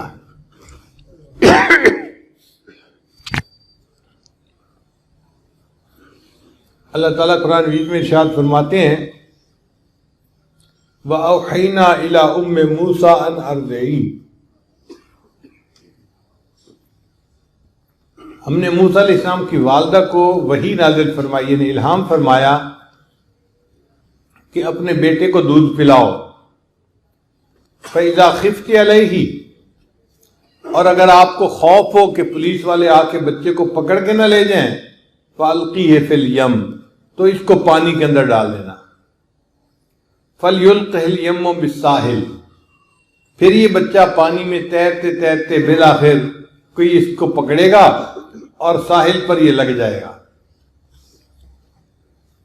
اور جب ساحل پر جائے گا یأخذہ عدو لی وعدو اللہ، اس کو وہ بندہ پکڑے گا، اللہ فرماتے ہیں جو میرا بھی دشمن ہے اور اس کا بھی دشمن ہے، یعنی فرعون اس کو پکڑ لے گا. مگر اللہ فرماتے ہیں ولا تخافی ولا تحزنی، خوف بھی نہیں کھانا اور تم نے پریشان بھی نہیں ہونا. انا رادوہ الیک، ہم اسے واپس لوٹائیں گے. وجاعلوہ من المرسلین، اور ہم نے تو اس کو رسولوں میں سے بنانا ہے. اب یہ اللہ کا ایک وعدہ تھا، مگر عورت اپنے بیٹے کے بارے میں کتنی جو ہے وہ سینسیٹیو ہوتی ہے یہ اکثر لوگ جانتے ہیں. اس عورت نے اللہ کے وعدے پہ بھروسہ کیا اور اپنے بچے کو ایک ڈبے میں ڈال کے اس بکسے کو پانی کے اندر ڈال دیا. عقل کہہ رہی تھی کہ دیکھو اگر بکسے کے اندر کوئی سوراخ نہیں ہوگا نا تو بچہ دم گھٹ کے مر جائے گا، اور اگر اس میں آپ سوراخ بنائیں گی تو سوراخوں سے پانی اندر جائے گا اور بچہ ڈوب کے مر جائے گا۔ اب تیرا بچہ بچتا نظر نہیں آتا، بس اس کو موت ہے۔ مگر اس عورت نے اللہ کے وعدے پہ بھروسہ کیا اور اپنے بیٹے کو بکسے کے اندر ڈال دیا۔ اب اللہ کی شان دیکھیں، وہ بکسا تیرتا ہوا جا رہا ہے۔ ایک جگہ پر فرعون اپنی بیوی کے ساتھ چہل قدمی کر رہا تھا، اور اس کے ارد گرد اس کے جو باڈی گارڈ تھے وہ کھڑے تھے۔ باڈی گارڈ کی تعداد 800 تھی۔ ان میں سے ایک باڈی گارڈ نے سوچا کہ یہ بکسا تیرتا ہوا آ رہا ہے تو میں اس کو دیکھوں تو صحیح اس میں کیا ہے۔ وہ باڈی گارڈ اس بکسے کو پکڑ کے لے آیا اور اس نے لا کے اس بادشاہ کے سامنے رکھا۔ بادشاہ اور ملکہ دونوں نے کہا کہ اچھا بکسے کو کھولو۔ اب جب بکسے کو کھولا گیا تو اس میں ایک بچہ تھا، اور حضرت موسیٰ علیہ السلام کی آنکھوں میں اللہ نے ایسی کشش ڈال دی تھی کہ جو دیکھتا تھا وہ اپنا دل دے بیٹھتا تھا۔ اللہ فرماتے ہیں وَأَلْقَيْتُ عَلَيْكَ مَحَبَّةً مِّنِّي، اے میرے پیارے موسیٰ علیہ السلام، ہم نے آپ کے اوپر محبت کی تجلی ڈال دی تھی کہ جو دیکھتا تھا دل دے بیٹھتا تھا۔ اب جب اس کو آسیہ نے دیکھا تو آسیہ تو دل دے بیٹھی۔ اس نے اپنے ہسبینڈ کو کہا لا تقتلوہ، تم نے اسے قتل نہیں کرنا، عسیٰ ان ینفعنا، یہ ہمیں نفع پہنچائے گا، اور نتخذہ ولدا، یا ہم اسے اپنا بیٹا بنا لیں گے۔ اب جب ہوم گورنمنٹ نے کہہ دیا، ہوم ڈپارٹمنٹ نے کہہ دیا قتل نہیں کرنا، تو فرعون نے پھر اپنی بیوی کی بات مان لی۔ کہنے لگا اچھا ٹھیک ہے، میں اس کو قتل نہیں کرتا اور اس کو ہم اپنا بیٹا بنا لیتے ہیں۔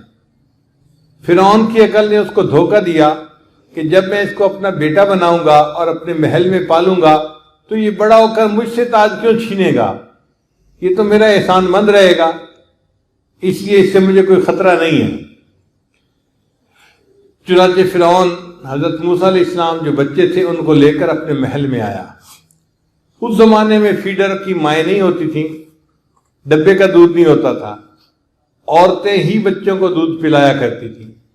چنانچہ فرعون نے اعلان کیا کہ جاؤ اور جو عورت بھی دودھ پلانے کی مرحلے میں ہے اس کو لاؤ تاکہ اس بچے کو دودھ پلائے۔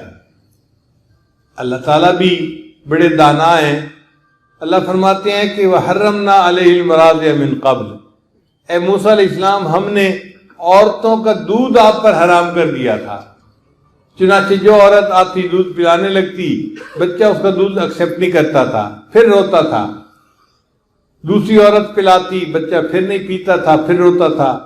تیسری عورت، چوتھی عورت، درجنوں عورتوں نے ٹرائی کی، بچے نے کسی عورت کا دودھ قبول نہیں کیا، اور بھوک کی وجہ سے بچہ رو رہا ہے۔ اب فرعون بڑا پریشان،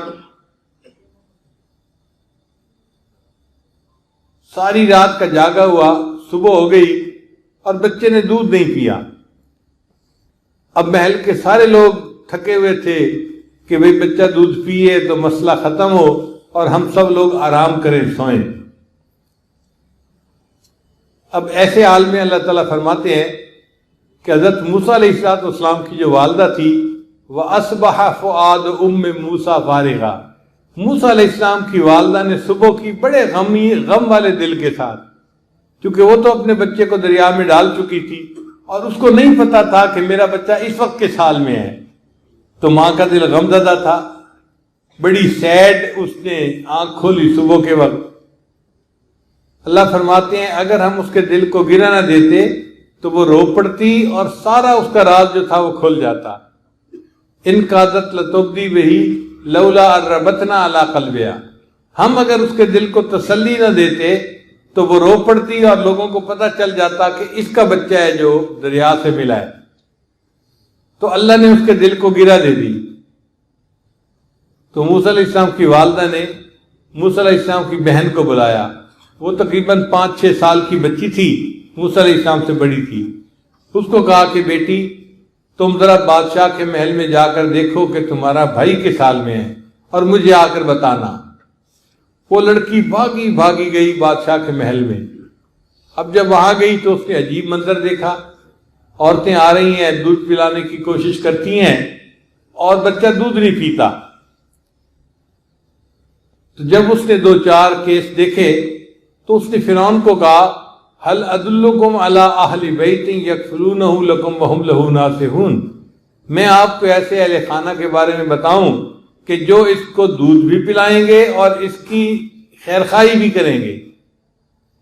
تو فرعون کے دل میں تھوڑی دیر کے لیے کھٹکا تو صحیح کہ یہ لڑکی کیوں کہہ رہی ہے کہ وہ اس کے بڑے خیرخواہ ہوں گے۔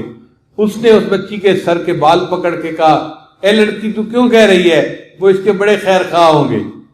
وہ بھی موسیٰ علیہ السلام کی بہن تھی، کہنے لگی بادشاہ سلامت، ہم آپ کی رعایا ہیں، اگر ہم آپ کے ساتھ خیرخواہی نہیں کریں گے تو کون آپ کے ساتھ خیرخواہی کرے گا؟ فرعون نے کہا ہاں ٹھیک ہے، تم بلاؤ جس کو بلاتی ہو۔ لڑکی بھاگی ہوئی آئی، اماں چلو، ہمارا بھائی دودھ نہیں پی رہا اور باقی عورتیں تو دودھ نہیں پلا پا رہی، آپ چلو، آپ کا دودھ بھائی پی لے گا۔ تو موسیٰ علیہ السلام کی والدہ آئیں اور انہوں نے آ کے جب اپنے بچے کو دودھ فیڈ کیا تو بچے نے فیڈ لے لی، دودھ پینا شروع کر دیا۔ اب جیسے ہی بچے نے دودھ پینا شروع کیا، محل کے اندر شور بلند ہوا، ایک عورت کا دودھ بچے نے قبول کر لیا اور مسئلہ حل ہو گیا۔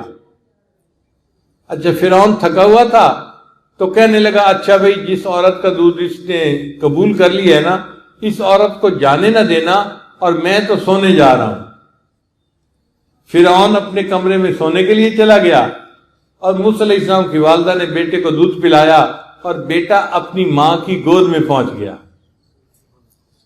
صبح کے وقت جب فرعون فریش ہو کے اٹھا تو اس نے موسیٰ علیہ السلام کی والدہ کو کہا ہم یہیں محل میں تمہارے لیے کمرے کا انتظام کر دیتے ہیں، تم یہاں رہو اور ہمارے بچے کو دودھ پلاؤ۔ موسیٰ علیہ السلام کی والدہ نے جواب دیا اپنا گھونسلہ اپنا، کچا ہو یا پکا، مجھے تو گھر میں جو سکون ہے وہ یہاں محل میں سکون نہیں مل سکتا، تو میں تو اپنے گھر جا رہی ہوں، آپ جانے آپ کا بچہ جانے۔ اب جب موسیٰ علیہ السلام کی والدہ چلنے لگی نا گھر کی طرف تو فرعون کہنے لگا چاہے ایسا کرو اگر تم نے اپنے گھر ہی جا کے رہنا ہے نا تو ہمارے بچے کو بھی اپنے ساتھ لے جاؤ، اس کو دودھ پلاتے رہنا اور مہینے کی تنخواہ میں تمہیں تمہارے گھر میں پہنچا دیا کروں گا۔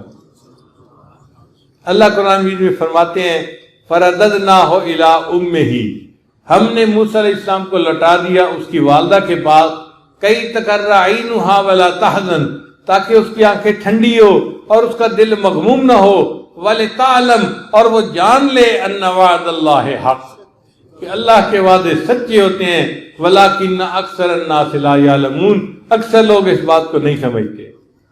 تو ایک عورت ہے اللہ کے وعدے پر بھروسہ کرتی ہے، اللہ اپنے وعدے کو کیسے پورا کر کے دکھاتے ہیں۔ ہم بھی اگر اللہ کے وعدوں پر بھروسہ کریں گے تو اللہ اپنے وعدے ہماری زندگی میں سچ کر کے دکھائیں گے۔ اللہ تعالیٰ نے اپنے پیارے حبیب صلی اللہ علیہ وسلم سے وعدہ فرمایا تھا اے میرے محبوب آپ مکہ چھوڑ کے جا تو رہے ہیں، ہم آپ کو عنقریب واپس لوٹائیں گے۔ اب یہ انہونی سی بات تھی کہ یا اللہ یہاں کے لوگ مجھے ٹھہرنے تو دیتے نہیں، میں مجبور ہو کے بھاگ کے یہاں سے جا رہا ہوں، چھپ کے جا رہا ہوں، اور آپ کہتے ہیں میں تمہیں واپس لوٹاؤں گا۔ اور واقعی دیکھو چند سال کے بعد مکہ فتح ہوا، اللہ فرماتے ہیں کہ ہم نے جو ہے ان الذی فرض علیک القرآن لرادک الی معاد، آپ کا رب آپ کو آپ کی ابتدا کی جگہ واپس لوٹائے گا۔ اللہ نے واپس لوٹا کے دکھا دیا کہ میں اپنے وعدوں کو ایسے پورا کرتا ہوں۔ چنانچہ نبی اسلام مکہ میں داخل ہو رہے تھے، حدیث پاک میں آتا ہے کہ آپ صلی اللہ علیہ وسلم کا سر جھکا ہوا تھا اور آپ کہہ رہے تھے الحمدللہ وحدہ، سب تعریفیں اللہ کے لیے ہے جو ایک ہے، انجز وعدہ، اس نے اپنے وعدے کو پورا کیا، وہزم الاحزاب وحدہ، اور تمام جماعتوں کو ایک اکیلے نے شکست عطا فرمائی۔ تو اللہ اپنے وعدے پورے کر کے دکھاتا ہے جب کوئی بندہ اس کے وعدوں پر بھروسہ کر لیتا ہے۔ ہم بھی اللہ کے وعدوں پر بھروسہ کرنا شروع کریں اور پھر اس کی برکتیں اپنی زندگی میں دیکھیں کہ اللہ کے باتیں کیسے پوری ہوتی ہیں، اللہ کیسے رزق دیتے ہیں، کیسے عزتیں دیتے ہیں، کیسے اپنے وعدے کو پورا کر کے دکھاتے ہیں۔ اللہ تعالیٰ اپنے وعدے کو ہمیشہ پورا کرتے ہیں.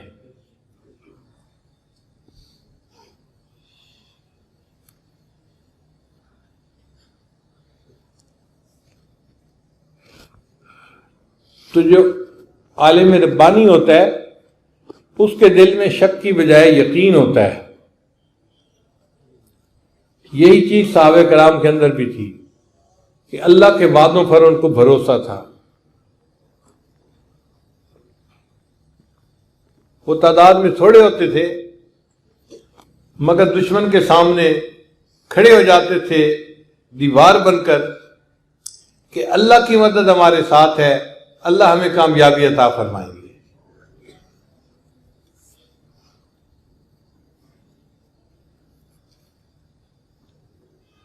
حضرت عمر عنہ کے زمانے میں حضرت خالد بن ولید رضی اللہ تعالیٰ عنہ امیر لشکر تھے. اللہ کی شان, وہ جہاں جس مہم پر جاتے ان کو کامیابی ہوتی, جس مہم پر جاتے ان کو کامیابی ہوتی. جب عروج پہ تھا نا ان کی فتوحات کا سلسلہ, حضرت عمر عنہ نے ایک بندے کو رکا دے کے بھیجا اور حضرت عمر عنہ کو فرمایا کہ یہ رکا پڑھنے کے بعد تم امارت کے عہدے سے معزول ہو جاؤ گے اور یہ بندہ تمہاری بجائے امیر بن جائے گا. اگر آپ عام سپاہی بن کر لڑنا چاہیں تو وہیں رہیں, اور اگر مشکل ہو تو آپ میرے پاس مدینہ آ جائیں. دو آپشنز ہیں. چنانچہ وہ رکا لے کر گئے. حضرت خالد رضی اللہ عنہ نے رکا پڑھا اور اپنی امارت چھوڑ دی انہوں نے. ایک بندہ فوج کا کمانڈر ان چیف ہو اور فتوحات کا سلسلہ ختم ہی نہ ہو رہا ہو, اس حال میں اس کو معزول کیا جائے تو سوال ہوتا ہے کہ جی مجھے کس جرم کی سزا دی جا رہی ہے, مجھے کیوں اتارا جا رہا ہے.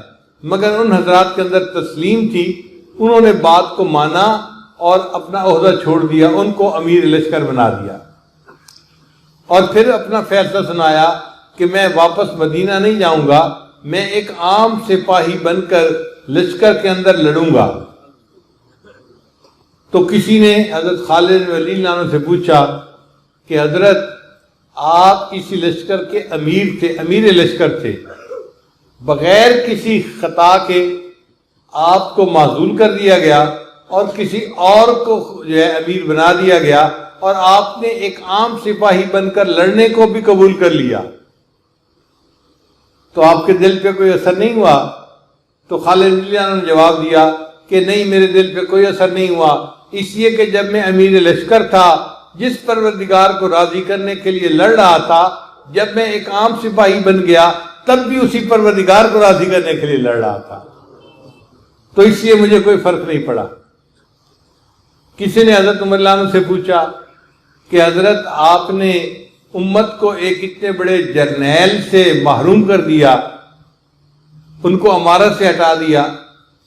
تو حضرت عمر عنہ نے جواب دیا, ہاں میں نے امت کو ایک جرنیل کی امارت سے تو محروم کر دیا, مگر میں نے امت کا ایمان بچا لیا.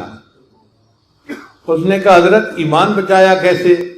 حضرت نے فرمایا کہ لوگوں نے یہ بات کرنی شروع کر دی تھی کہ عمر جہاں جاتا ہے فتح ہوتی ہے, تو نظر ان کی عمر رضی اللہ عنہ کی طرف آ گئی تھی, اور ان پہ نظر آ جانے کی وجہ سے ایسا نہ ہو کہ کہیں اللہ کی مدد رک جائے. میں نے عمر کو ہٹا دیا, فتح تو اب بھی ہوتی رہے گی اور اللہ کی مدد جو اتری ہوئی ہے وہ رکے گی نہیں. تو ان کی نظر بھی اللہ کی مدد پر ہوتی تھی, وعدوں پہ یقین تھا, اور واقعی اللہ نے پھر اپنے وعدوں کو پورا کر دکھایا.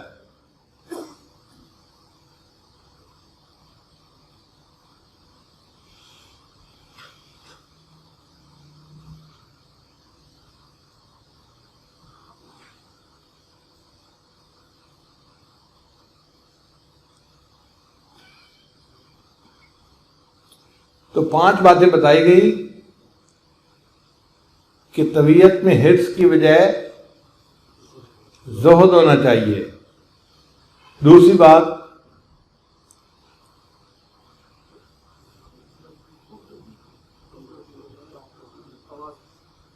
جی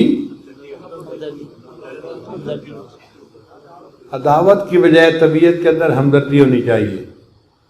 تیسری بات، تکبر کی بجائے طبیعت میں عاجزی ہونی چاہیے۔ چوتھی بات، ریا کی بجائے طبیعت کے اندر اخلاص ہونا چاہیے۔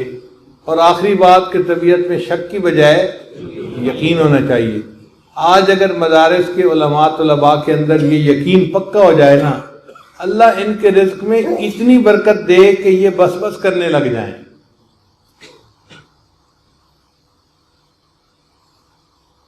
یہ برکت بھی عجیب چیز ہوتی ہے۔ جنید بغدادی رحمۃ اللہ کے پاس ایک بندہ آیا، حضرت میں نے حج پہ جانا ہے اور میرے پاس خرچہ نہیں ہے۔ انہوں نے جیب سے ایک چونی نکالی اور اس بندے کو دی، اچھا یہ حج کے خرچے کے لیے میری طرف سے لے جاؤ۔ وہ بندہ بستی سے باہر نکلا حج پہ جانے کے لیے تو ایک قافلے والے مل گئے۔ سلام دعا کے بعد قافلے والوں نے پوچھا، بھائی یہاں کیوں کھڑے ہو؟ اس نے کہا جی میں نے حج پہ جانا ہے۔ ان کا یار ایک آدمی نے ہمارے ساتھ حج پہ جانا تھا، کسی وجہ سے وہ نہیں آ سکا اور اس کا اونٹ خالی جا رہا ہے، اگر آپ چاہو تو ہماری دعوت قبول کرو، ہم آپ کو سواری بھی دیں گے، کھانا پینا بھی دیں گے، ہمارے ساتھ حج کر لینا۔ چنانچہ وہ بندہ اس اونٹ پہ بیٹھ گیا، اس کو صبح شام پکا پکایا کھانا بھی ملتا، اور وہ جا کے اس نے حج کیا۔ اور حج کے بعد پھر قافلے والوں نے دعوت دی کہ ہمارے ساتھ آؤ تو ہم تمہیں اسی جگہ پر اتار دیں گے۔ چنانچہ انہوں نے آ کر اس کو بستی پر اتارا، اور اس بندے کا پورے سفر میں ایک پیسہ بھی خرچ نہیں ہوا۔ اس نے سوچا کہ میں جنید بغدادی کے پاس جا کے ان کو اطلاع دے دیتا ہوں کہ میں واپس آیا ہوں۔ چنانچہ جنید بغدادی رحمۃ کے پاس آیا، حضرت میں حج کر کے آ گیا ہوں، لیکن حج کا تو ایسا معاملہ بنا کہ اللہ نے مجھے مہمان بنا کر جاتے ہوئے بھی رکھا اور مہمان بنا کر آتے ہوئے بھی رکھا، میرا ایک پیسہ بھی خرچ نہیں ہوا۔ جب اس نے کہا نا میرا ایک پیسہ بھی خرچ نہیں ہوا، تو جنید بغدادی نے فرمایا اچھا میری چونی واپس کر دو۔ فرمایا کہ اس میں برکت اللہ نے ایسی رکھی تھی کہ بغیر خرچ کیے اللہ نے تمہاری ضرورتوں کو پورا کر دیا۔ یہ مدارس کے علماء طلباء کے ساتھ ایسا ہی معاملہ ہوتا ہے، ان کو پیسے خرچ کرنے کی ضرورت نہیں ہوتی، اللہ تعالیٰ ان کی ضرورتوں کو اپنے غیبی خزانے سے عزت کے ساتھ پورا کر دیتا ہے۔ تو طبیعت کے اندر شک کی بجائے یقین ہونا چاہیے۔ اللہ تعالیٰ ہمارے اس یقین میں اضافہ فرمائے اور ہمیں کامل یقین کے ساتھ پوری زندگی گزارنے کی توفیق عطا فرمائے۔ وآخر دعوانا ان الحمد للہ رب العالمین۔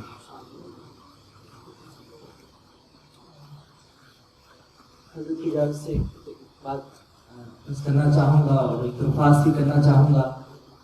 درخواست تو یہ کہ ہم آپ ماشاء اللہ خواتین کے اندر بھی اور مردوں کے اندر بھی اس ارادے کے ساتھ، اور کئی حضرات نے خواہش ظاہر کی تھی کہ ہم بیعت کرنا چاہتے ہیں، جو حضرات بیعت کرنا چاہتے ہیں وہ بھی حضرت سے درخواست کرتے ہیں کہ وہ توبہ کلمات پڑھا دیں، اور آپ سب حضرات جو بیعت کرنا چاہتے ہیں وہ توبہ کلمات ساتھ ساتھ پڑھتے جائیں، وہ سلسلے میں داخل ہو جائیں گے۔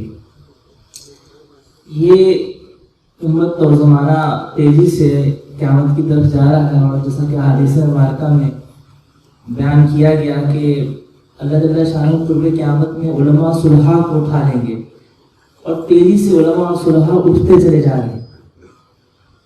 ہمارے اس زمانے کے اندر حضرت جی دامت برکاتہم العالیہ کی شخصیت یہ ہمارے لیے اس قدر قیمتی ہے، اس قدر قیمتی ہے کہ الفاظ نہیں کہ بیان کر سکوں۔ اس حادث کا یہ جو واقعہ ایک 2 منٹ میں سنا کر پھر کلمات پڑھاتے ہیں۔ کل کی بات ہے کہ ایک طالب علم جو کہ اس حادث سے پڑھتے ہیں، اور انہوں نے آ کر یہ واقعہ مجھے اپنا سنایا۔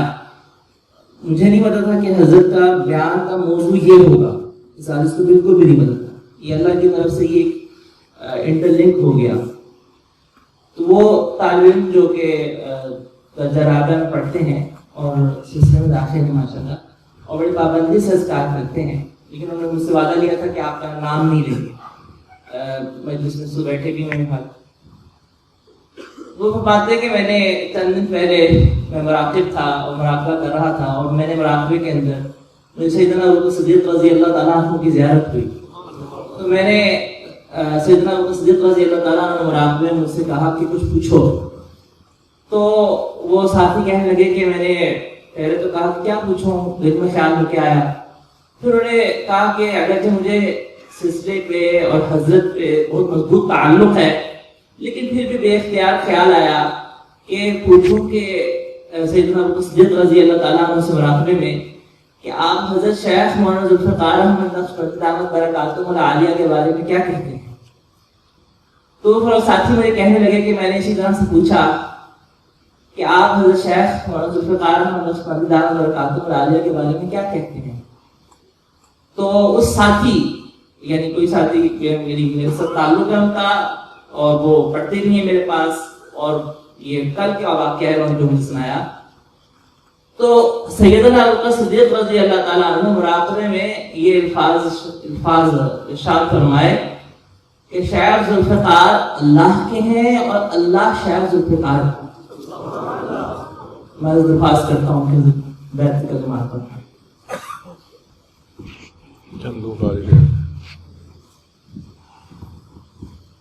چند رات آگے آ جائیں، باقی الفاظ پڑھ لیں گے. جو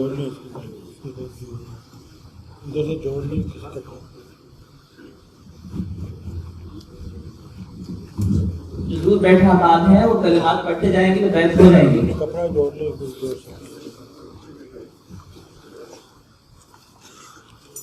الحمد للہ وکفا وسلام علی عبادہ الذین اصطفیٰ، اما بعد. یہ کلمات سچے دل کے ساتھ پیچھے پیچھے پڑھتے جائیے. بسم اللہ الرحمن الرحیم. لا الہ الا اللہ محمد رسول اللہ. آمنت باللہ وملائکتہ وکتبہ ورسلہ والیوم الآخر والقدر خیرہ وشرہ من اللہ تعالی والبعث بعد الموت. آمنت باللہ کما ہوا باسمائہ وصفاتہ وقبلت جمیع احکامہ اقرارا باللسان وتصدیق بالقلب. اشہد ان لا الہ الا اللہ واشہد ان محمدا عبدہ ورسولہ. استغفر اللہ ربی من کل ذنب واتوب الیہ برحمتک یا ارحم الراحمین. ان کلمات کو پڑھنے سے سلسلے میں ہم داخل ہو چکے ہیں. چند معمولات ہیں، ان کو باقاعدگی سے کریں گے تو اللہ تعالیٰ دل کو منور فرمائیں گے. ایک ہے 100 مرتبہ استغفار صبح شام پڑھنا. دوسرا ہے 100 مرتبہ درود شریف صبح شام پڑھنا. تیسرا ہے 1 پارہ قرآن مجید کی تلاوت روزانہ کرنا. اور چوتھا ہے چلتے پھرتے ہر وقت دل میں اللہ کو یاد رکھنا. دست بکار دل بیار، ہاتھ کام کاج میں مشغول اور دل اللہ تعالیٰ کی یاد میں مشغول. اور 5ویں چیز ہے مراقبہ کرنا. مراقبے کا طریقہ بہت آسان ہے کہ جب آپ نماز پڑھ کے فارغ ہوں تو اللہ سے لو لگا کے بیٹھیں اور یہ سوچیں کہ اللہ کی رحمت آ رہی ہے، دل میں سما رہی ہے، دل کی ظلمت اور سیاہی دور ہو رہی ہے اور میرا دل اللہ اللہ اللہ بول رہا ہے اور میں سن رہا ہوں. انشاءاللہ 10-15 منٹ کا یہ مراقبہ آپ کے دل میں اللہ کی محبت کو بڑھائے گا اور آپ کو خود اس کی حرارت محسوس ہوگی. اللہ تعالیٰ سب کو اپنے مقبول بندوں میں شامل فرمائے. اب دعا سے پہلے تھوڑی دیر کے لیے مراقب ہو جائیے. جہاں جہاں بیٹھے ہیں آنکھیں بند کر لیجیے اور اللہ سے لو لگا لیجیے.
تکڑی گھٹ کے تول نماہی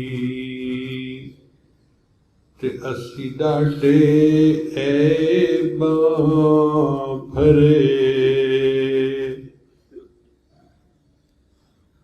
تکڑی گھٹ کے تول نماہی تے اسی ڈاڈے عیباں بھرے در آیاں دی لاج تہانوں چاہے کھوٹے تے چاہے کھرے در آیاں دی لاج تہانوں تے نہ کرو پرے پرے غلام فریدہ پلے عیب ہزارہ تے کوئی مان کس تے کرے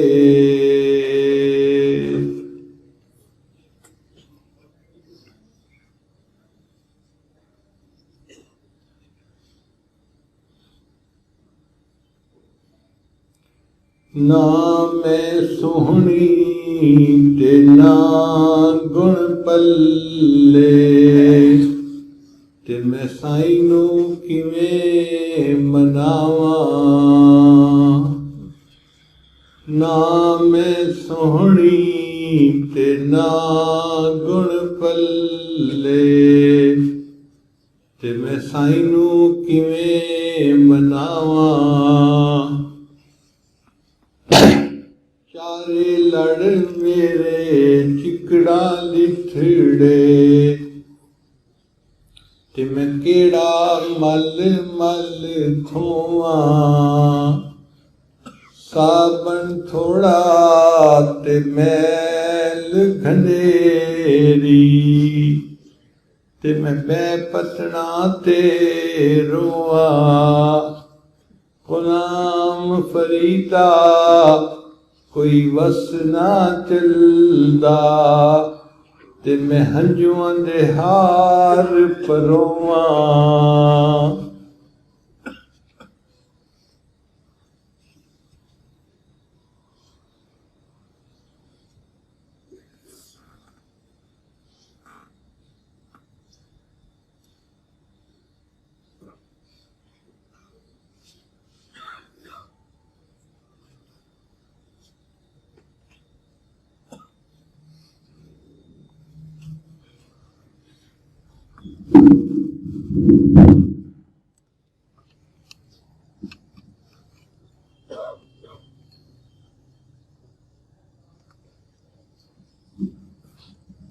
الحمد لله رب العالمين الحمد لله رب العالمين الحمد لله رب العالمين وصلى الله على النبي الأمي الكريم ربنا ظلمنا أنفسنا وإن لم تغفر لنا وترحمنا لنكونن من الخاسرين اللہ ہم آپ کے عاجز مسکین بندے ہیں اللہ ظاہر میں بندے حقیقت میں نہاجی بندے ہیں یا اللہ ہمارے دلوں کی گندگیوں کو دور فرما ہمارے سینوں کو اپنے نور سے منور فرما ہمارے دلوں کو اپنی یاد سے آباد فرما اے کریم آقا ہم کو رحمت کی نظر فرما اے اللہ آپ محبت کی نگاہ ہم سب پر ڈال دیجئے اللہ ہمیں اپنا بنا لیجئے اللہ ہمیں اپنا بنا لیجئے اللہ زندگی گزر گئی ہے کلمہ پڑھتے پڑھتے اللہ ابھی تک کلمے کا سرور نہیں آیا اللہ اپنی رحمت سے کلمے کا سرور عطا فرما اپنے نام کی حلاوت عطا فرما لفظ اللہ کی مٹھاس ہمیں عطا فرما اللہ اپنی محبت سے ہمارے سینوں کو لبریز فرما یا الہ العالمین ہمارے گناہوں کو معاف فرما اللہ حاسد کے حسد سے محفوظ فرما شریر کے شر سے محفوظ فرما برا چاہنے والوں کی برائی سے محفوظ فرما دوستی کے رنگ میں دشمنی کرنے والوں کو محفوظ فرما اللہ ہماری زندگیوں میں برکت عطا فرما گھروں میں برکت عطا فرما اعمال میں برکت عطا فرما صحت اور حافظ میں برکت عطا فرما کریم قدم قدم پر برکتوں کو ہمارے ساتھ شامل حال فرما اللہ ہماری اولادوں کی حفاظت فرما موبائل اور انٹرنیٹ کے جائز استعمال تک محدود رہنے کی توفیق عطا فرما اللہ قیامت کے دن کروڑوں لوگ موبائل اور انٹرنیٹ کے غلط استعمال کی وجہ سے جہنم میں جا سکتے ہیں. اللہ ہمیں اور ہماری اولادوں کو محفوظ فرما. اللہ ہم پر رحمت کی نظر فرما. یا الہ العالمین اپنے در سے لگائے رکھنا, اپنی رحمت کے سائے میں چھپائے رکھنا. اے اللہ ایک لمحے کے لیے کبھی کسی غیر کا محتاج نہ کرنا. اے اللہ ایک لمحے کے لیے کبھی کسی غیر کا محتاج نہ کرنا. رب کریم ہماری دعاؤں کو قبول فرما. اللہ جو صاحب اولاد ہیں ان کی اولادوں کو نیکوکار فرما. والدین کی آنکھوں کی ٹھنڈک بنا, متقیوں کا امام بنا. اللہ اولاد کی خوشیاں عطا فرما, اولاد کے غموں سے محفوظ فرما. رب کریم جن کی اولاد جوان ہو چکی قدردان رشتے عطا فرما. والدین کے لیے فرائض نبھانے آسان فرما. رب کریم جو نرینہ اولاد کے طالب ہیں اپنی رحمت سے انہیں نیک نرینہ صالح اولاد عطا فرما. اللہ جو اپنی اولادوں کی شادیاں کر چکے ہیں اللہ اولادوں کو گھروں میں خوشگوار ازدواجی زندگیاں نصیب فرما. اللہ ہمیں تحمل مزاجی کی توفیق عطا فرما. اللہ تحمل مزاجی عطا فرما. یا اللہ ہمیں نبی علیہ السلام کی تحمل مزاجی والی سنت کو بھی سنت سمجھ کر اپنانے کی توفیق عطا فرما. یا اللہ آپ کو درگزر والی سنت بھی عطا فرما. ایک دوسرے کو معاف کرنے والی سنت بھی عطا فرما. اللہ سینوں کو وسعت عطا فرما. اے کریم آقا حقوق مانگنے کے بجائے ادا کرنے کا شوق اس کی توفیق عطا فرما. رب کریم ہماری دعاؤں کو اپنے رحمت سے قبول فرما. یا الہ العالمین ہم سب کو رزق حلال آسان فراخ اور بابرکت عطا فرما. حرام و مشتبہ سے محفوظ فرما. رب کریم جو مقروض ہیں قرضوں کی ادائیگی کے آسان اسباب پیدا فرما. پریشان ہے پریشانیوں کو دور فرما. اللہ جو بیمار ہے شفاء کاملہ عاجلہ مستمر عطا فرما. رب کریم ہم سب پر رحمت کی نظر فرما. یا الہ العالمین اس نسبت کی لاز رکھنے کی توفیق عطا فرما. اللہ ہم سب کے شیخ حضرت پیر حافظ الفقار احمد نقشبندی دعوت برکات عالیہ کی زندگی میں برکت عطا فرما. حضرت جی کو شفاء کاملہ عاجلہ مستمر عطا فرما. تمام قسم کی آسانیوں اور برکتوں میں مزید برکتیں عطا فرما. مزید عافیت نصیب فرما. اللہ ہر طرح کی حفاظت اور عافیت والا معاملہ فرما. اللہ جامع طہ دارالنور فاؤنڈیشن کا یہ پروگرام اللہ ان کو بھی قبول فرما. مفتی حماد صاحب کو ان کی نسلوں کو ان کے ساتھیوں کو قبول فرما. اللہ اس ادارے کو دن دگنی رات چوگنی ترقی نصیب فرما. جتنا انہوں نے سوچا کہ حضرت کے آنے سے دعاؤں سے جو کچھ اللہ عطا فرمائیں گے اللہ اس سے بھی بڑھ کر گمان سے بڑھ کر عطا فرما. رب کریم ہم پر رحمت کی نظر فرما. یا الہ العالمین بہت سارے لوگ دعاؤں کا کہتے رہتے ہیں. اللہ جنہوں نے دعاؤں کے لیے کہا جو کہنا چاہتے تھے نہ کہہ پائے, اور وہ لوگ جن کا حق ہے کہ ان کے لیے دعائیں کرتے رہا کریں. رب کریم سب کے لیے خیر کے فیصلے فرما. اللہ ہم پر رحمت کی نظر فرما.